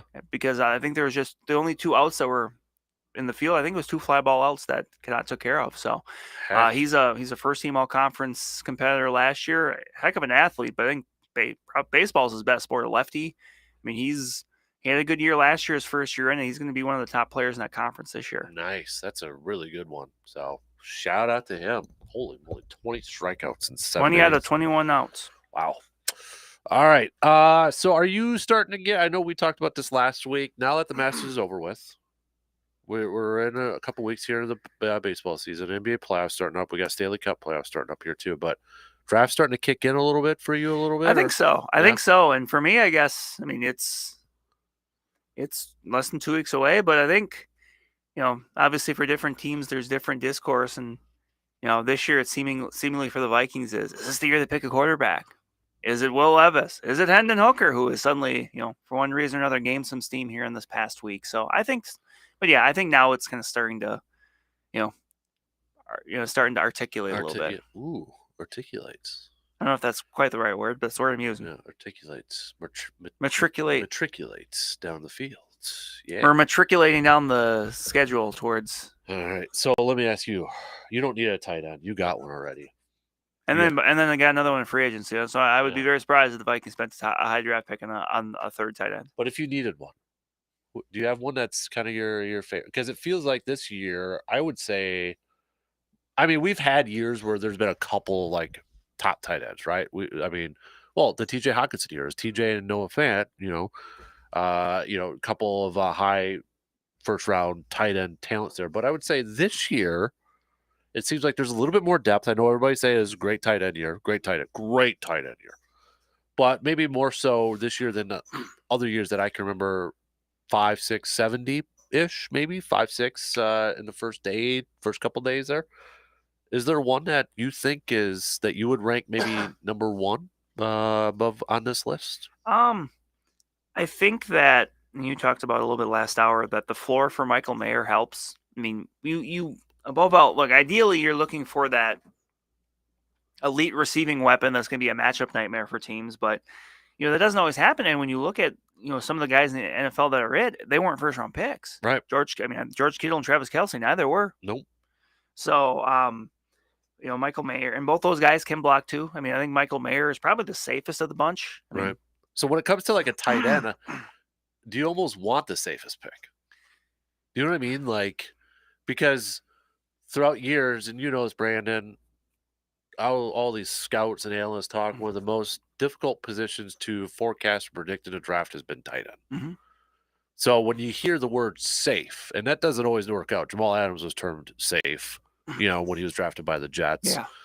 But when it comes to a tight end, do you almost want that, quote, safer pick? Maybe because you're looking for someone that's just going to contribute above all else. Even if it's not at an elite level, you just want someone that you're not, 2 years into their deal and saying, oh my gosh, what are we going to do with this guy?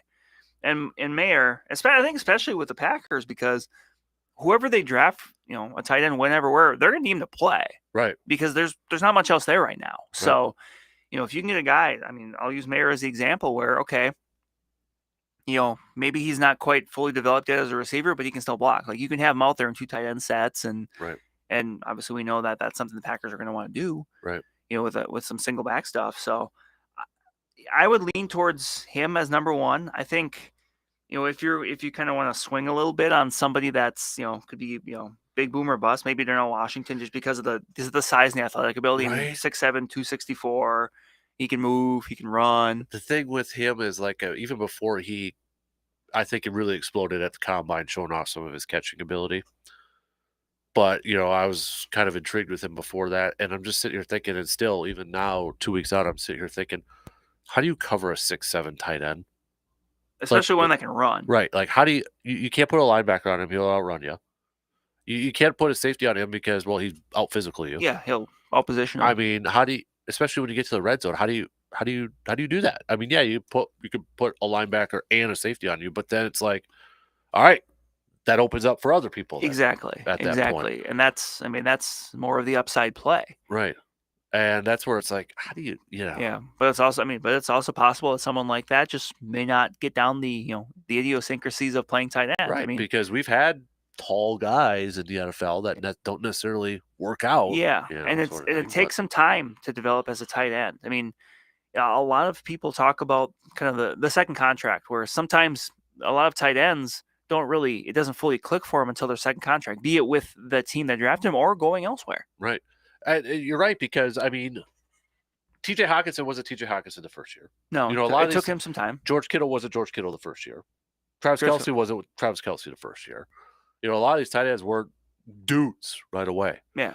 Kyle Pitts is a hybrid to me. Yeah, and I mean, you may be able to make some, a case about how he's being used too. Right. But yeah, he's got the talent, but yeah, again, that hasn't clicked yet either. Right. And so that brings me to my next question here a little bit. Is 15 too high to draft a tight end? Maybe. I mean, especially if there's not that Hawkinson where they were looked at like, oh, they could be a top 10 pick. Right. Like, Eric Ebron was a top 10 pick at that. Yeah, and again, that's one that didn't work out. Right. But yeah, there isn't that one like elite blue chip.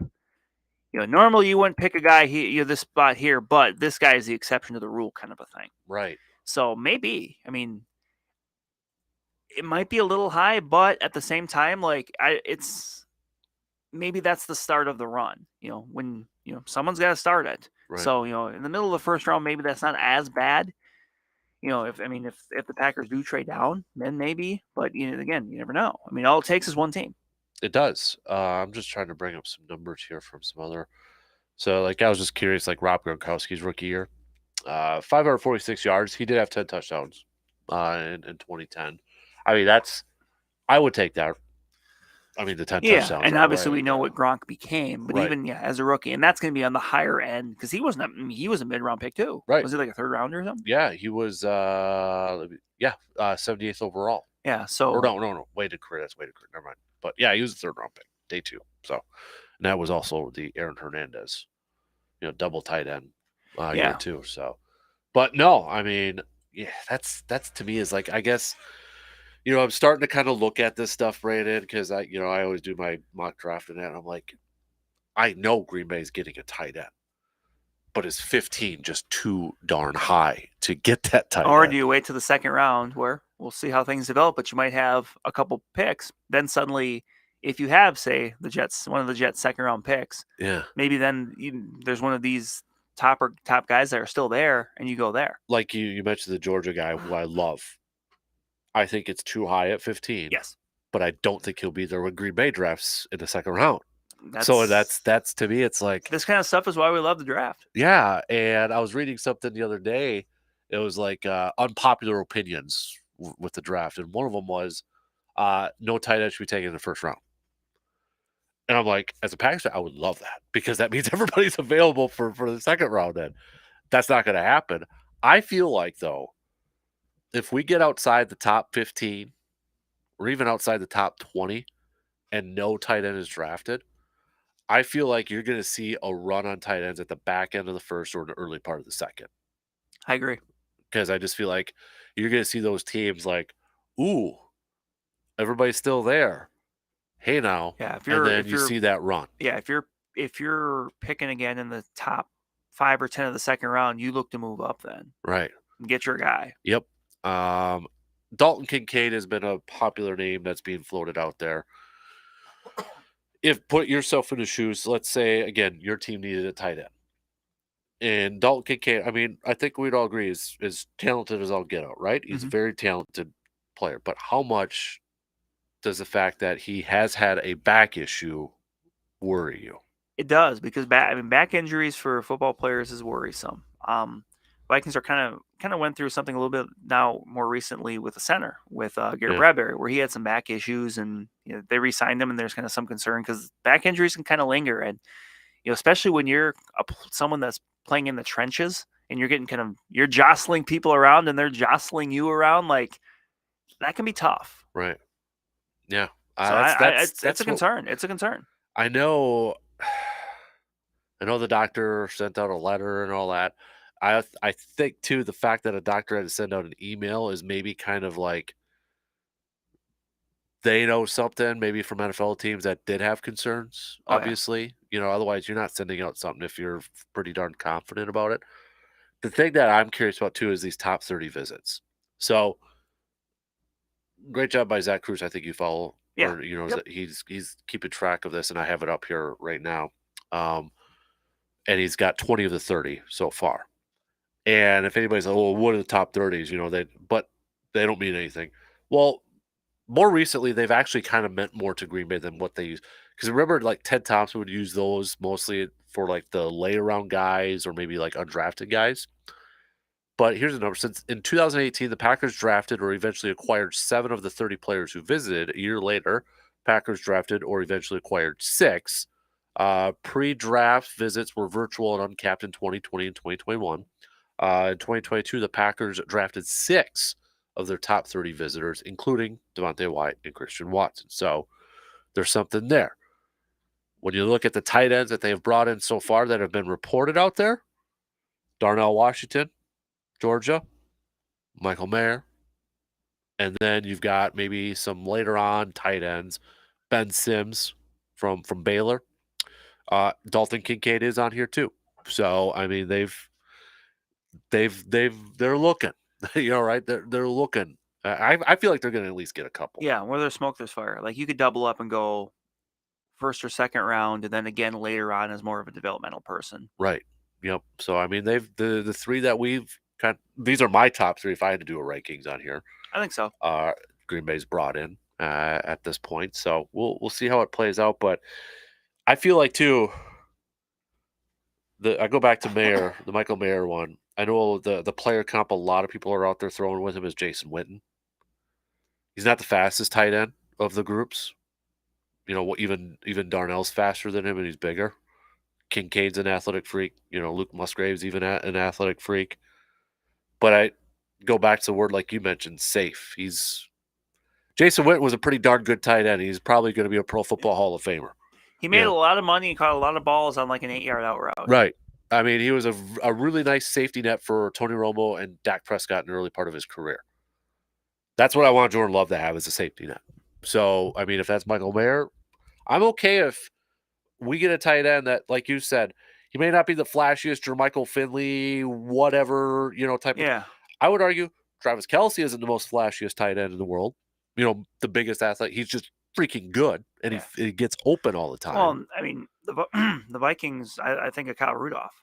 Yeah. A guy that, wasn't quite obviously at that Jason Witten level, but was really, really dependable, for a couple different quarterbacks. They really looked to him. It was a guy that, when you threw it to him, he caught it. He wasn't going to be going 30 yards down the field making a circus catch in traffic, but another Notre Dame tight end, a guy that could block, could catch, and quarterbacks really like being able to throw to. Right. So I just, at this point, we're less than 2 weeks in the first round. I have no idea where Green Bay's going with that pick. That's all right. We're 2 weeks away. I don't know what the Vikings are doing either. The thing is, though, like Brandon, they're drafting 15th. And I'm glad they're because that's a long night. So I don't have to sit there I feel like if I had to put odds on it, I almost feel like they're going to trade back. Right. I feel like they're going to trade back a few spots. And I'm sure that'll probably annoy some people. Like, oh, so-and-so was there. You could have had him at 15 and that. But I'm like, they don't need just one position right now. I'd be good if they got an offensive. I know offensive line is getting picked a lot, for a lot of mock drafts here too. I don't. You could go offensive line, defensive line, edge rusher, safety for crying out loud. I mean, wide receivers kind of been out there too, and I don't. I have no good gauge of where this is going at this point. I have no way. Didn't they bring in Hendon Hooker for a top They 30? did bring in Hendon Hooker too. Sean Clifford from Penn State, the Rose Bowl MVP too over there. Yeah, it's Brian Brom all over again. Just keep the mic away from Merrill Hodge if that's the case. You know what? Maybe they're just good. It's like, hey, they drafted Jordan Love to motivate Aaron Rodgers. We're going to draft Hendon Hooker to motivate Jordan Love. You're going to motivate him with a guy that's older than him. Some of these other guys on this list too. I mean, they're back end. If you're going a little more in the mid rounds, like I like Sam Laporta from Iowa. I mean, Iowa has a long track record of tight end That's success. The thing too. Is like I feel he was in my top 5 at like I think I had him at 5 or 4. Heck, in Iowa, tight ends are your number 1 receivers. Right. Always. I mean, it's the pedigree, right? Right. You know, the George Kittles, the TJ Hawkinses, the Noah Fants. It's the list goes on. It's like tight end you. Mm-hmm. You know that you're going to get a pass catching tight end that also does some of the dirty work. Yes. Over there too. So, man, I don't know though. It's gonna be weird. Just thinking 2 weeks we'll be talking about it. Well, the first round. Yeah. Yeah. Well, then Friday we'll recap it and then look ahead to day 2. Yeah, 2 weeks. Oh, that's right. Yeah, 2 weeks from today. The whole. I'm not even gonna go there. I'm sure people will be upset. There were some people upset last year with the picks, right? Oh yeah, you're always going to. I will be surprised if we ever have a show on a Friday after the first round and everybody is excited. It's funny too. I mean, even kind of relaying that to Vikings talk, where obviously they have a lot of places they can go to. One of those places is cornerback with some of the turnover that's been there. The irony being, when Mike Zimmer and Rick Spielman were around, Vikings fans were getting mad when the Vikings kept drafting cornerbacks. Now, a few years later, what do they want to draft? Cornerback. So it's just funny that way. It is. So, but I'm starting now to get. Yep. It's starting to really get into it now here too. So, but yeah, the picks are kind of all across the board from our texts, which I kind of expected. Oh yeah, I mean, just different people, have different ideas of, different opinions on what you need. What was I going to ask? Are you buying the smoke screen stuff now about the Texans might not even draft a quarterback in the first round? No. I'm not doing that, though. Because if they don't, they're dumb. And I do feel like there's enough people there that are going to be like, come on, like, we need a quarterback. That's why I even looked at their depth chart. I'm like, okay, do they have a vet? I mean, it's Case Keenum, but it's love Case Keenum. Love what he did in 2017 in Minnesota, but he is not like. No, they brought him in to work with that rookie, right, and show him the ropes, and maybe take some, the first team snaps really early on, or it's not like the Lions when they got Jared Goff, and they were still talking about them getting drafting a quarterback. Yeah. No. Yeah, they were able to, they didn't have to it's a different scenario. No, you have a chance to get either Stroud or Young, or I guess if you want to get all crazy and go Anthony Richardson, you have a chance to get one of the two. You're going to have a chance at 2 of those 3 guys. Right. Don't mess it up. I agree. Don't overthink it. Don't overthink it. Yeah. You literally need every position on the field, but there's no important position than the quarterback. Right. I take it back. You don't need a left tackle because you got Laramie Tunsil. Right. I feel like this is this talk, and I know like Lance Zierlein, and I love Lance from NFL.com. He was one of those that mocked that they weren't going to get a quarterback in that. I almost feel like this is a blatant smokescreen leak from the Cardinals to say, hey, the Texans might not draft a quarterback, so Colts or somebody, you want to get the second quarterback here, we're open for business. Right. Sort of thing. Yeah, we are firmly in smokes. Like, we're pretty much all this month, whenever you hear that, any sort of report like that, I'm just like, I believe it. Yep, I agree. You almost kind of you almost try to tune it out, some of the draft chatter a little bit at this point, because that's getting put out there by certain teams because they have certain things in their mind. That's why, like, with the Vikings, with the Hendon Hooker thing, I'm like, honestly, it wouldn't surprise me if the Vikings were like, hey, you want this quarterback? Yep. Maybe you better come up and get him. Yep. I agree. Or somebody else in that spot. Who was I thought I just saw the other day. Who was the the rumor report about a starting quarterback. Oh, Ryan Tannehill, was it maybe that potentially could get traded yet? Possible. Thing? I thought it was somebody else though too that I saw. Like, okay, how could that screw up this whole Rodgers and Jets thing? If the Jets decided to make it, I can't remember who it was. Huh. Anyways, but how many, like last year, I think surprised people that there were a couple of big time AJ Brown trade. Yeah, I remember I was driving back from Hy-Vee. Yeah, and listening to it on the radio, and that thing went down. And Yeah. It's like I almost feel like that's when the Aaron trade's going to happen. I don't know what your stance are on it. I know I talked a little bit about it yesterday, and Charles Robinson from Yahoo talked about it too. It almost feels like that there was trade parameters agreed to, and then the whole, I was 90% retired, and then Aaron just completely threw it apart. It's like, crap. Like now it's like, what if it comes out that it was agreed to that the Jets would send a 13th overall pick, and then happened. Now this happened. And now there's going to be people who were really upset with Rodgers, really, really upset with him now for saying that. So it's like, oh boy, right? Oh boy. I at this point, Brandon, I honestly would not be surprised if it's not even agreed to before the draft or even on draft day. I wouldn't be surprised if it comes through after the draft. Nothing is still done. Has there been a trade, Brandon? Has there been a trade in any sport where both franchises have come out and publicly said, yeah, we're working out, or it's going to happen? Clearly acknowledging it, it's going to happen. The player kind of acknowledge it. Teammates acknowledge it. Yet it hasn't been done. Has there ever been a trade? I can remember offhand. We're literally, Alan Lazard, the big reason he signed with the Jets, was like, hey, Aaron Rodgers is coming. Yeah.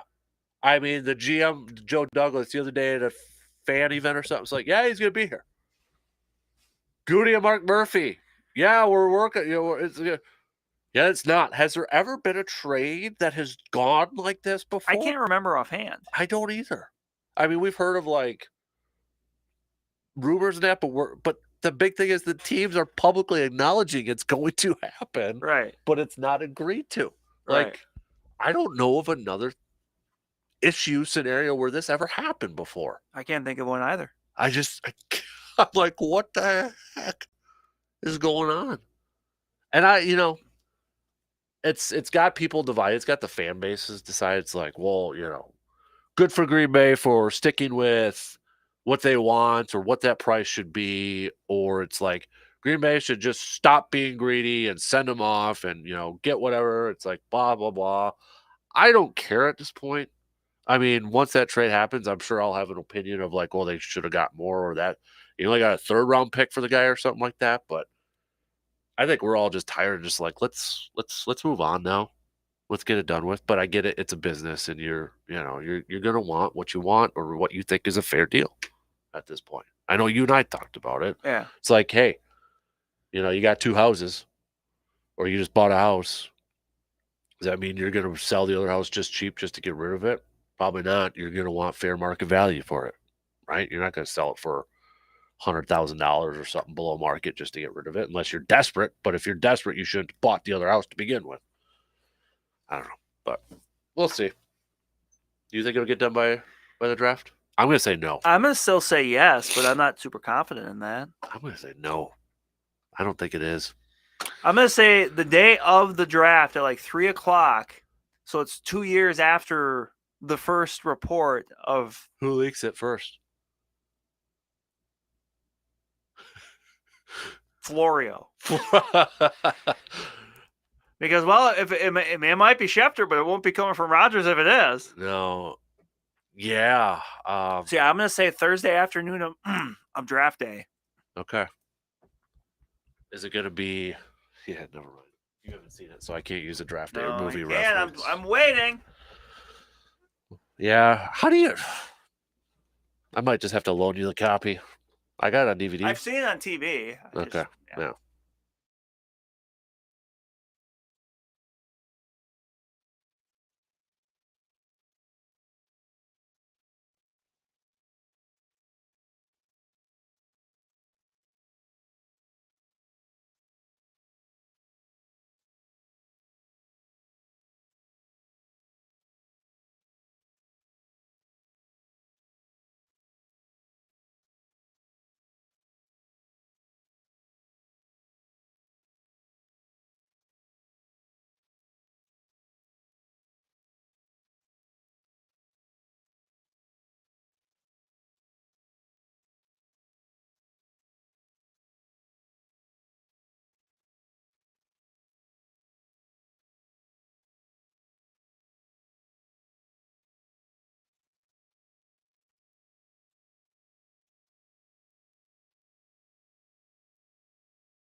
I got a question from Surveyor. What do you think, Brandon? He's wondering, should we do a listener mock draft? That could be fun. Just need 31. Remember, Dolphins don't have a first-round pick, Yeah, so 31. We don't need the 32. That'd be fun. All right. So if you want to participate in our listener mock draft, if we get 31, each person drafts for one team. Right? One team. So, but there's some teams with more than one pick, and some teams without a pick. That's true. So yeah, we'll do 31 spots. How about that? 31 spots. So if we get 31 people, we'll do it then. 31 people. So hit me up with a text, tweet, or Facebook or whatever if you want to partake in our listener mock draft. Maybe we'll do that on. Should we do it the first round? Day of the first round, probably. Yeah, probably. Yeah, probably. So April 27th, we'll do it on the air. Kind of like what we've done other stuff before. You just text in your picks. Yeah. We'll do it that way. So yeah, if we get 31 Surveyor, we'll do it. So I'm assuming Surveyor is one of them. So if we get 30 more, we'll do it. We'll do it. One down, 30 to go. Text me 715-830-1912. How many more wins for the Brewers in this Padres series you going with? I'm looking forward to the. There's going to be some tough pitching matchups for the Brewers with this one coming up. But that Freddie and is it Seth? Seth Lugo? Is it Seth Lugo? Lugo, yeah, Seth Lugo. Both off to really good starts this year. I'm going to say two more wins. Oh, they win the series? Yes. Okay. The thing I like about it on the Brewers end is all 4 games against the Padres against right-hand starters. Okay. So, Brewers historically better against righties than lefties. I think that gives them the chance to put their best lineup out there. Yeah. So, I think last night was big. Not just that they won, but the manner they won. Giving up the lead in the 8th inning like that. You've got both teams throwing their closers out there in the 9th inning. Like, that's just one of those where if you lose that game, that's just a real shot to the breadbasket. Right. But they pulled themselves off the deck. They scratched off across the run in the 10th, and Yoel Payamps closed out in the bottom. Right. Yeah. No, I agree. So yeah, I'm gonna go. I think they only win one. Okay. I said that in the first hour. I'm gonna stick with just one. Dan. Okay, Brandon. Dan, okay. I don't know. Still splitting the series against the Padres. Oh no, that would still be a solid result given the caliber of that team and given that you're without Brandon Woodruff. Right. Yeah, and then that sets up for Burnsy to get to start on Monday against the Mariners, right? With everything getting pushed I think back, so. And then kind of an unknown on Tuesday, I guess, at that point, and then maybe Mm-hmm. Colin Ray again on Wednesday. Yeah. Against Seattle before off day, and finally returning home. Yep. But no, I'll go one more. They split it then against the Padres. So, who's impressed you the most so far? Is it 2 weeks in? Because I know MLB.com's kind of had they're 2 weeks in or overreactions from 2 weeks in from the mothership. MLB.com had Brian Anderson, for when they were talking about the Brewers. But, Freddie Peralta has been looked pretty darn dominant out there, too. Freddie Peralta, I think the thing you like about him is the velocity. The velocity. His last game. And the velocity's been there late into starts. Yeah. And he's someone that really, I think the only thing that's kept him from consistently being up there with, kind of thought of in the same vein as Burns and Woodruff is just health. Mm-hmm.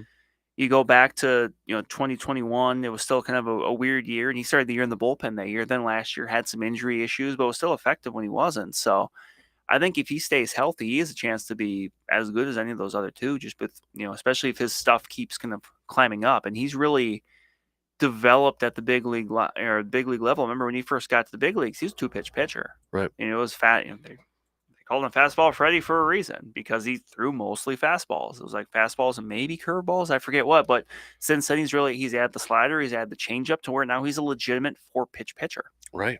Yeah, he's been lights out so far to start this year, and I know he was a wild card for a lot of people to begin the year too. So that confidence just has to be oozing right now for him too. So besides the Rays, has anything else stood out to you across Major League Baseball for in these first couple of weeks here so far? Anybody overreacting to stuff that they shouldn't be? The Mets. Maybe the Mets, although they've kind of steadied a little bit. The Dodgers have struggled. Cardinals have struggled. None of those teams struggling are going to exactly make me sad, but Twins pitching looking good so far. Yeah, Twins. Yeah, Twins have looked good. Went and picked up a big win in the Bronx, which for them has been few and far between. Well, they put up 9 in the first. That helps. That helps.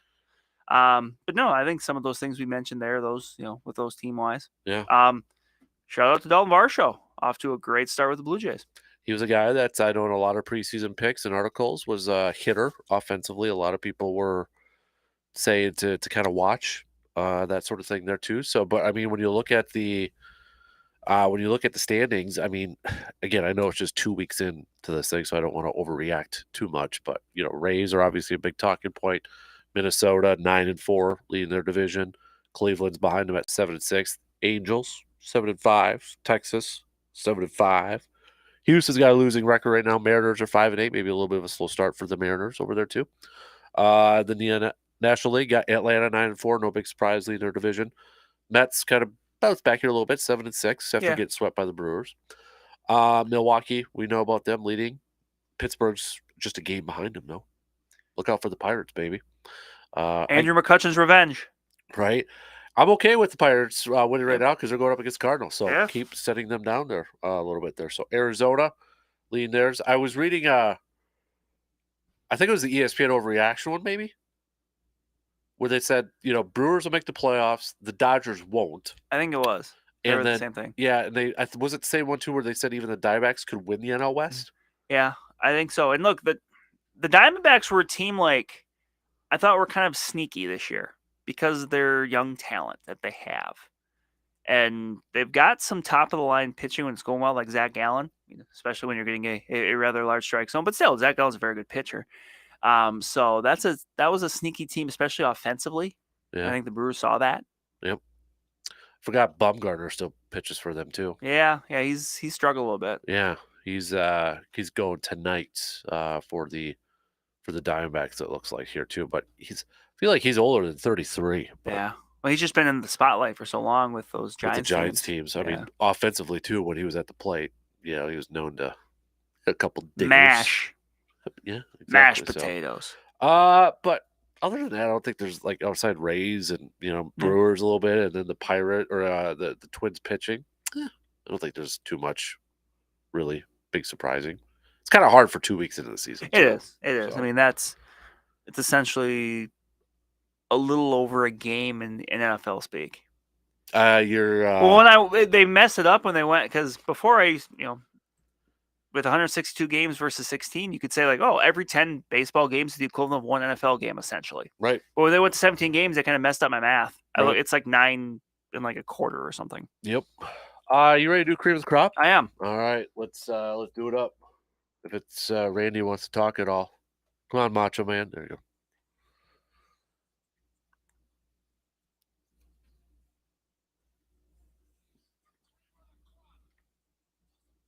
Go for it. Who do you got? I had two that I went back and forth on, but I am going to go this week with Washington Commanders fans. Nice. Because you are finally getting out from under Daniel Snyder. Yep. And you have been suffering with that for a long time.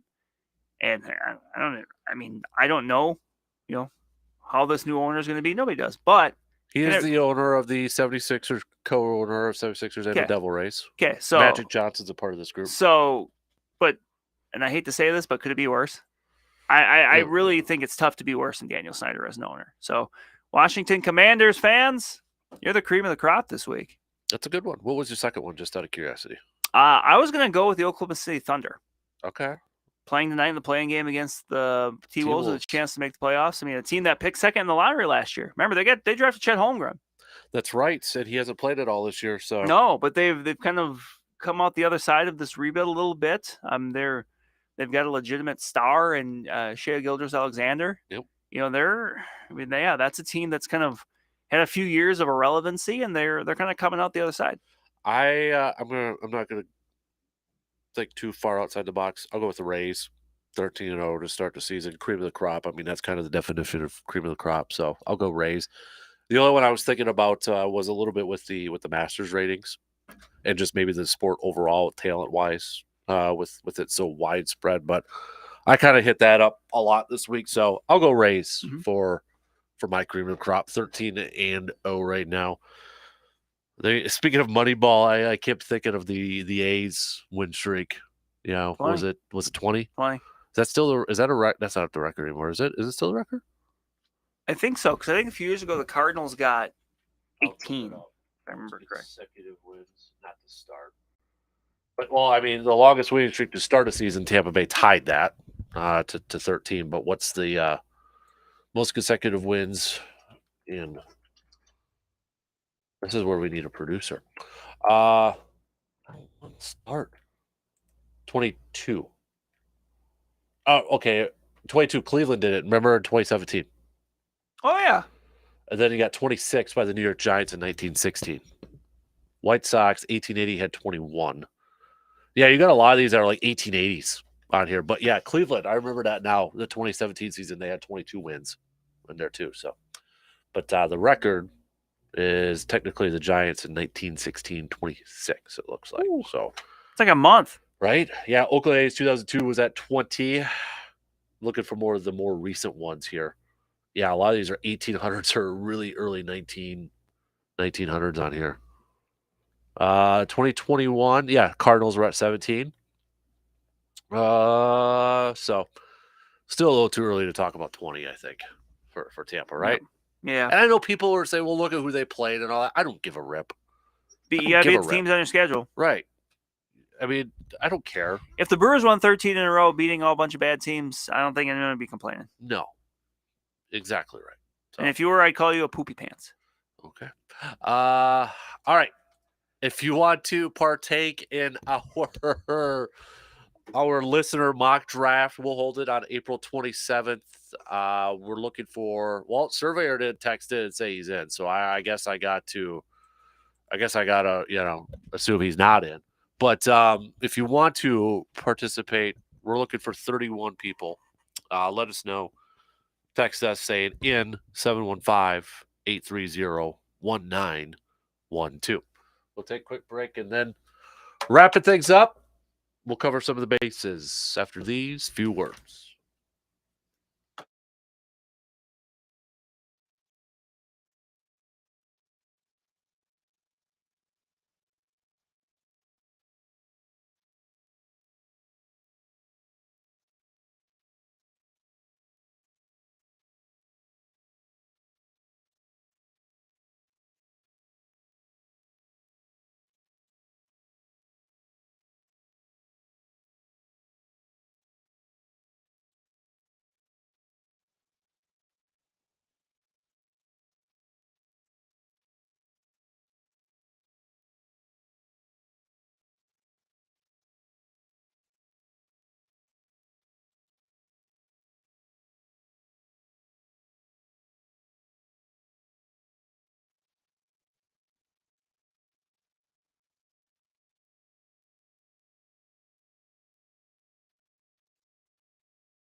wrapping things up before we're done for the weekend here. Anything got you fired up about the weekend there, Brandon?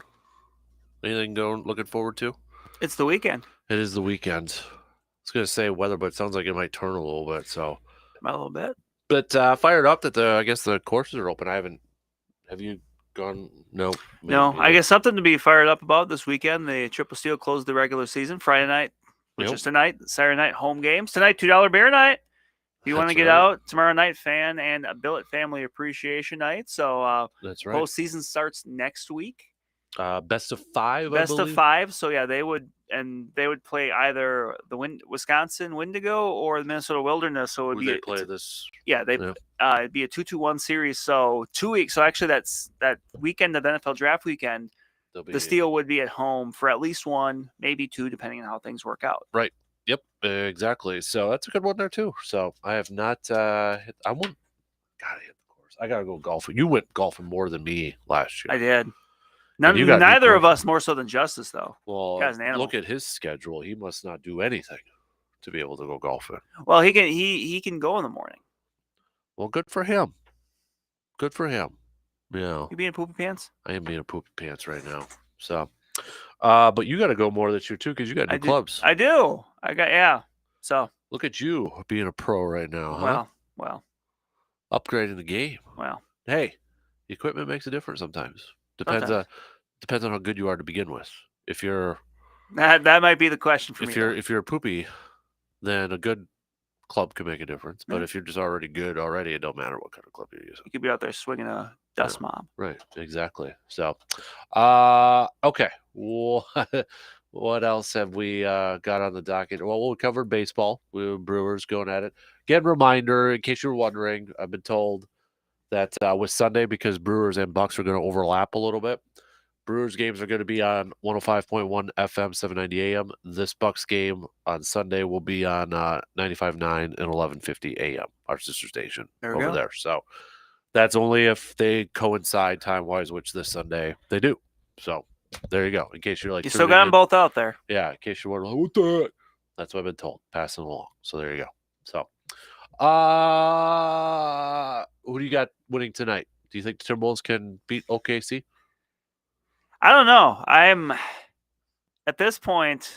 I don't know. Like, it just has not been a good week outside of, I guess, last night for the Twins for Minnesota sports. Going back to the Gophers men's hockey team, falling the title game last weekend to Quinnipiac. Yeah. I mean, that I watched the end of that game Tuesday night with the Lakers. That was rough. That just wasn't good basketball on either end. Right. So I don't know. I think I'm gonna take the Thunder. I'm interested to see the Rudy Gobert stuff with him coming back. Like, yeah. I don't know. Like, do you like the play-in tournament? It's okay. Like, I don't mind it. I mean, look, we haven't, as Bucks fans since it started, we haven't had to worry about it. Right. But I don't mind it. Like, I get what they're doing, and it seems like people watch it, and it's okay. Right. Yeah. I think you made a good point. It really hasn't affected Bucks fans too much at this point. So yeah, I don't mind. I mean, I've watched some of it when I've been home, and I think would it be accurate or fair to say that maybe something good to come from the play-in tournament is if one of those teams makes a run to kind of showcase, like, hey, this is why we have the play-in, because a team can make a run like this sort of thing. And that's, to me, it's a bit like the first four in the NCAA tournament. Right. Not quite the same, but similar. Yeah. Although I had seen someone bring up the point that maybe all of these playing games should be played in Dayton, like the first 4 games are. Right. Neutral site. Oh boy. Dome it again. Oof. That'd be rough. USFL's coming back this weekend. It is. Did you see that? I did. Colt McCoy, we mentioned him earlier. Here's your second reference for Colt McCoy. He's an analyst on this thing. There you go. I believe Mason Stockey is on the Pittsburgh Maulers, a Menominee native. Okay, I did not know that. He was on the roster last I knew, so I mean, he was one of a few Badgers on that team. So there you go. If you're looking for a rooting interest, Pittsburgh Maulers have got a significant Badger presence. Pittsburgh Maulers. Weird how they got the same colors as every Pittsburgh team. Black and gold. Let me look at their roster right here. They've got Connor Sampson. No, I was thinking of Cormac Sampson at first when I saw Connor Sampson. I'm like, wait a minute, what? Garrett Groshek. Yeah. Is on there too. We got if they need to go triple option quarterback in a pinch, John Dietzen. Yep. Is also on there too. Former Badger on there. Just kind of scrolling through the. Yep, Mason Stocky's on there as well. As there's just 3. It looks like. Oh, now I'm into the defense here. Eric Burrell, another Wisconsin guy. So you're up to 4. Olive. Olive Sagapolo. Yep. So that's the D lineman. 5. Yeah. We're up to. There you go. 5 Scotty Pittsburgh boys Mauler / Badgers. All right. There you go. I like this. I don't know if other teams do. At the bottom of this whole roster, average age 26, average height 6'1", average weight 233.7 pounds. Yay! So the average person on that team is 6'1", 233. Do they do that for everybody? They got to do that for everybody on here. Is this piqued your interest because recently it was announced that the Brewers are the largest team in Major League Baseball? I didn't. They were the heaviest team in Major League Baseball. I don't know if that was open day. No, okay. I mean all of the weights were actually pretty close. They were within like 400 or 500 pounds. Okay.